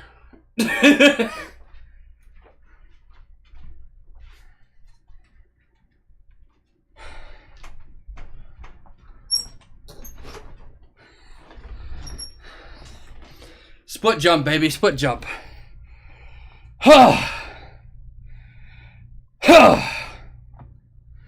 Kelly! Kelly! Thank you for the 5 gifted subs!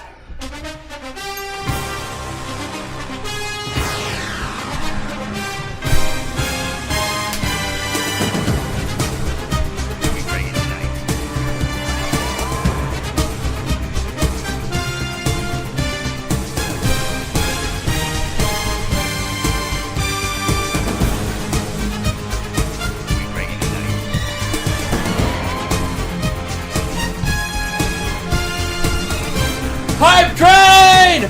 Thank you for the 5 community subs, Rusty!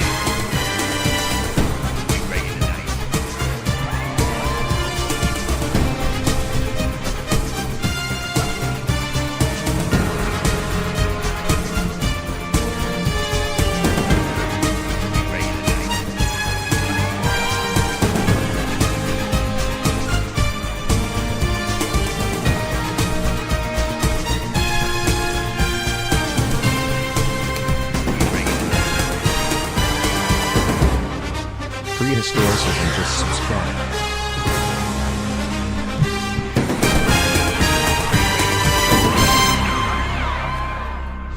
Drippy Smallrock just subscribed. Hype Train level 4! Level 4, motherfucker! Gregging tonight. The Greg heads rise! Just subscribed. The Gregs are strong! We are powerful! Maximum _ headroom just subscribed. We Greg in the night. Noom2 just subscribed. The Greg heads are the most unstoppable force in fish tank history. We see walls, we destroy them. We see enemies, we take them out. We see ops, we silence.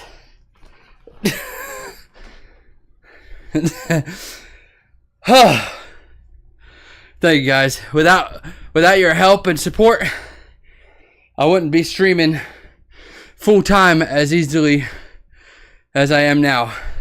You know, we still have our days, but I have nothing to complain about because you guys are freaking epic.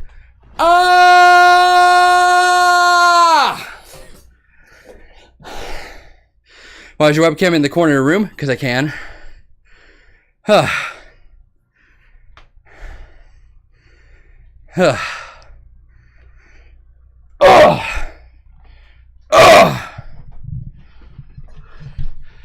Anyways, I gotta end this stream here soon because I'm very tired and I'm very low energy right now.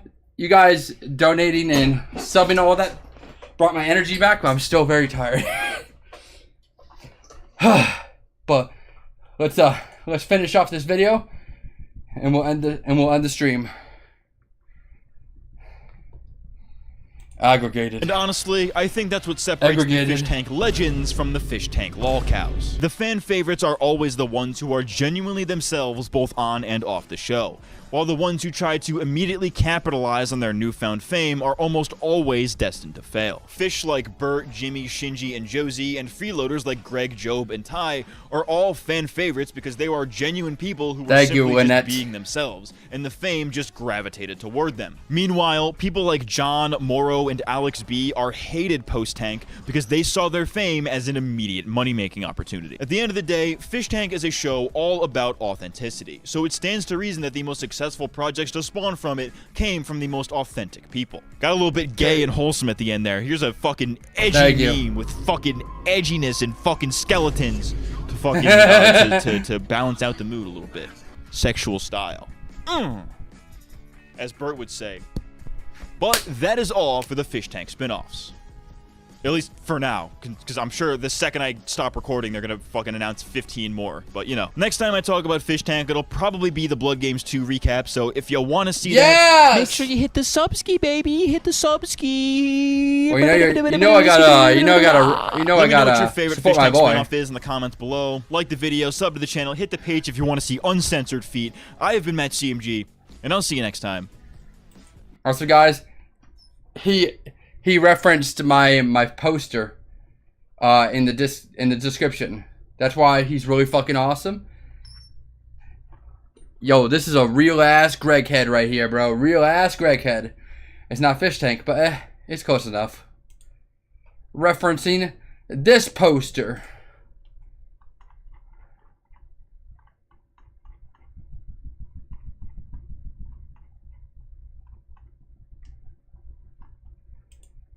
Yeah, yeah,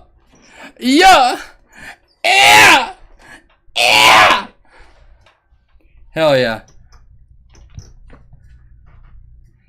Well, oh hello. Hello. Thank you guys so much for coming to the stream, and thank you for all the subs and support in this stream. You guys are really fucking awesome. I'll try and be higher energy and have something to do tomorrow. But you guys are epic. I love you. Mwah. I'm going to send you guys on a raid. And I'll see you again tomorrow. Let's see who we got. Who we're going to raid.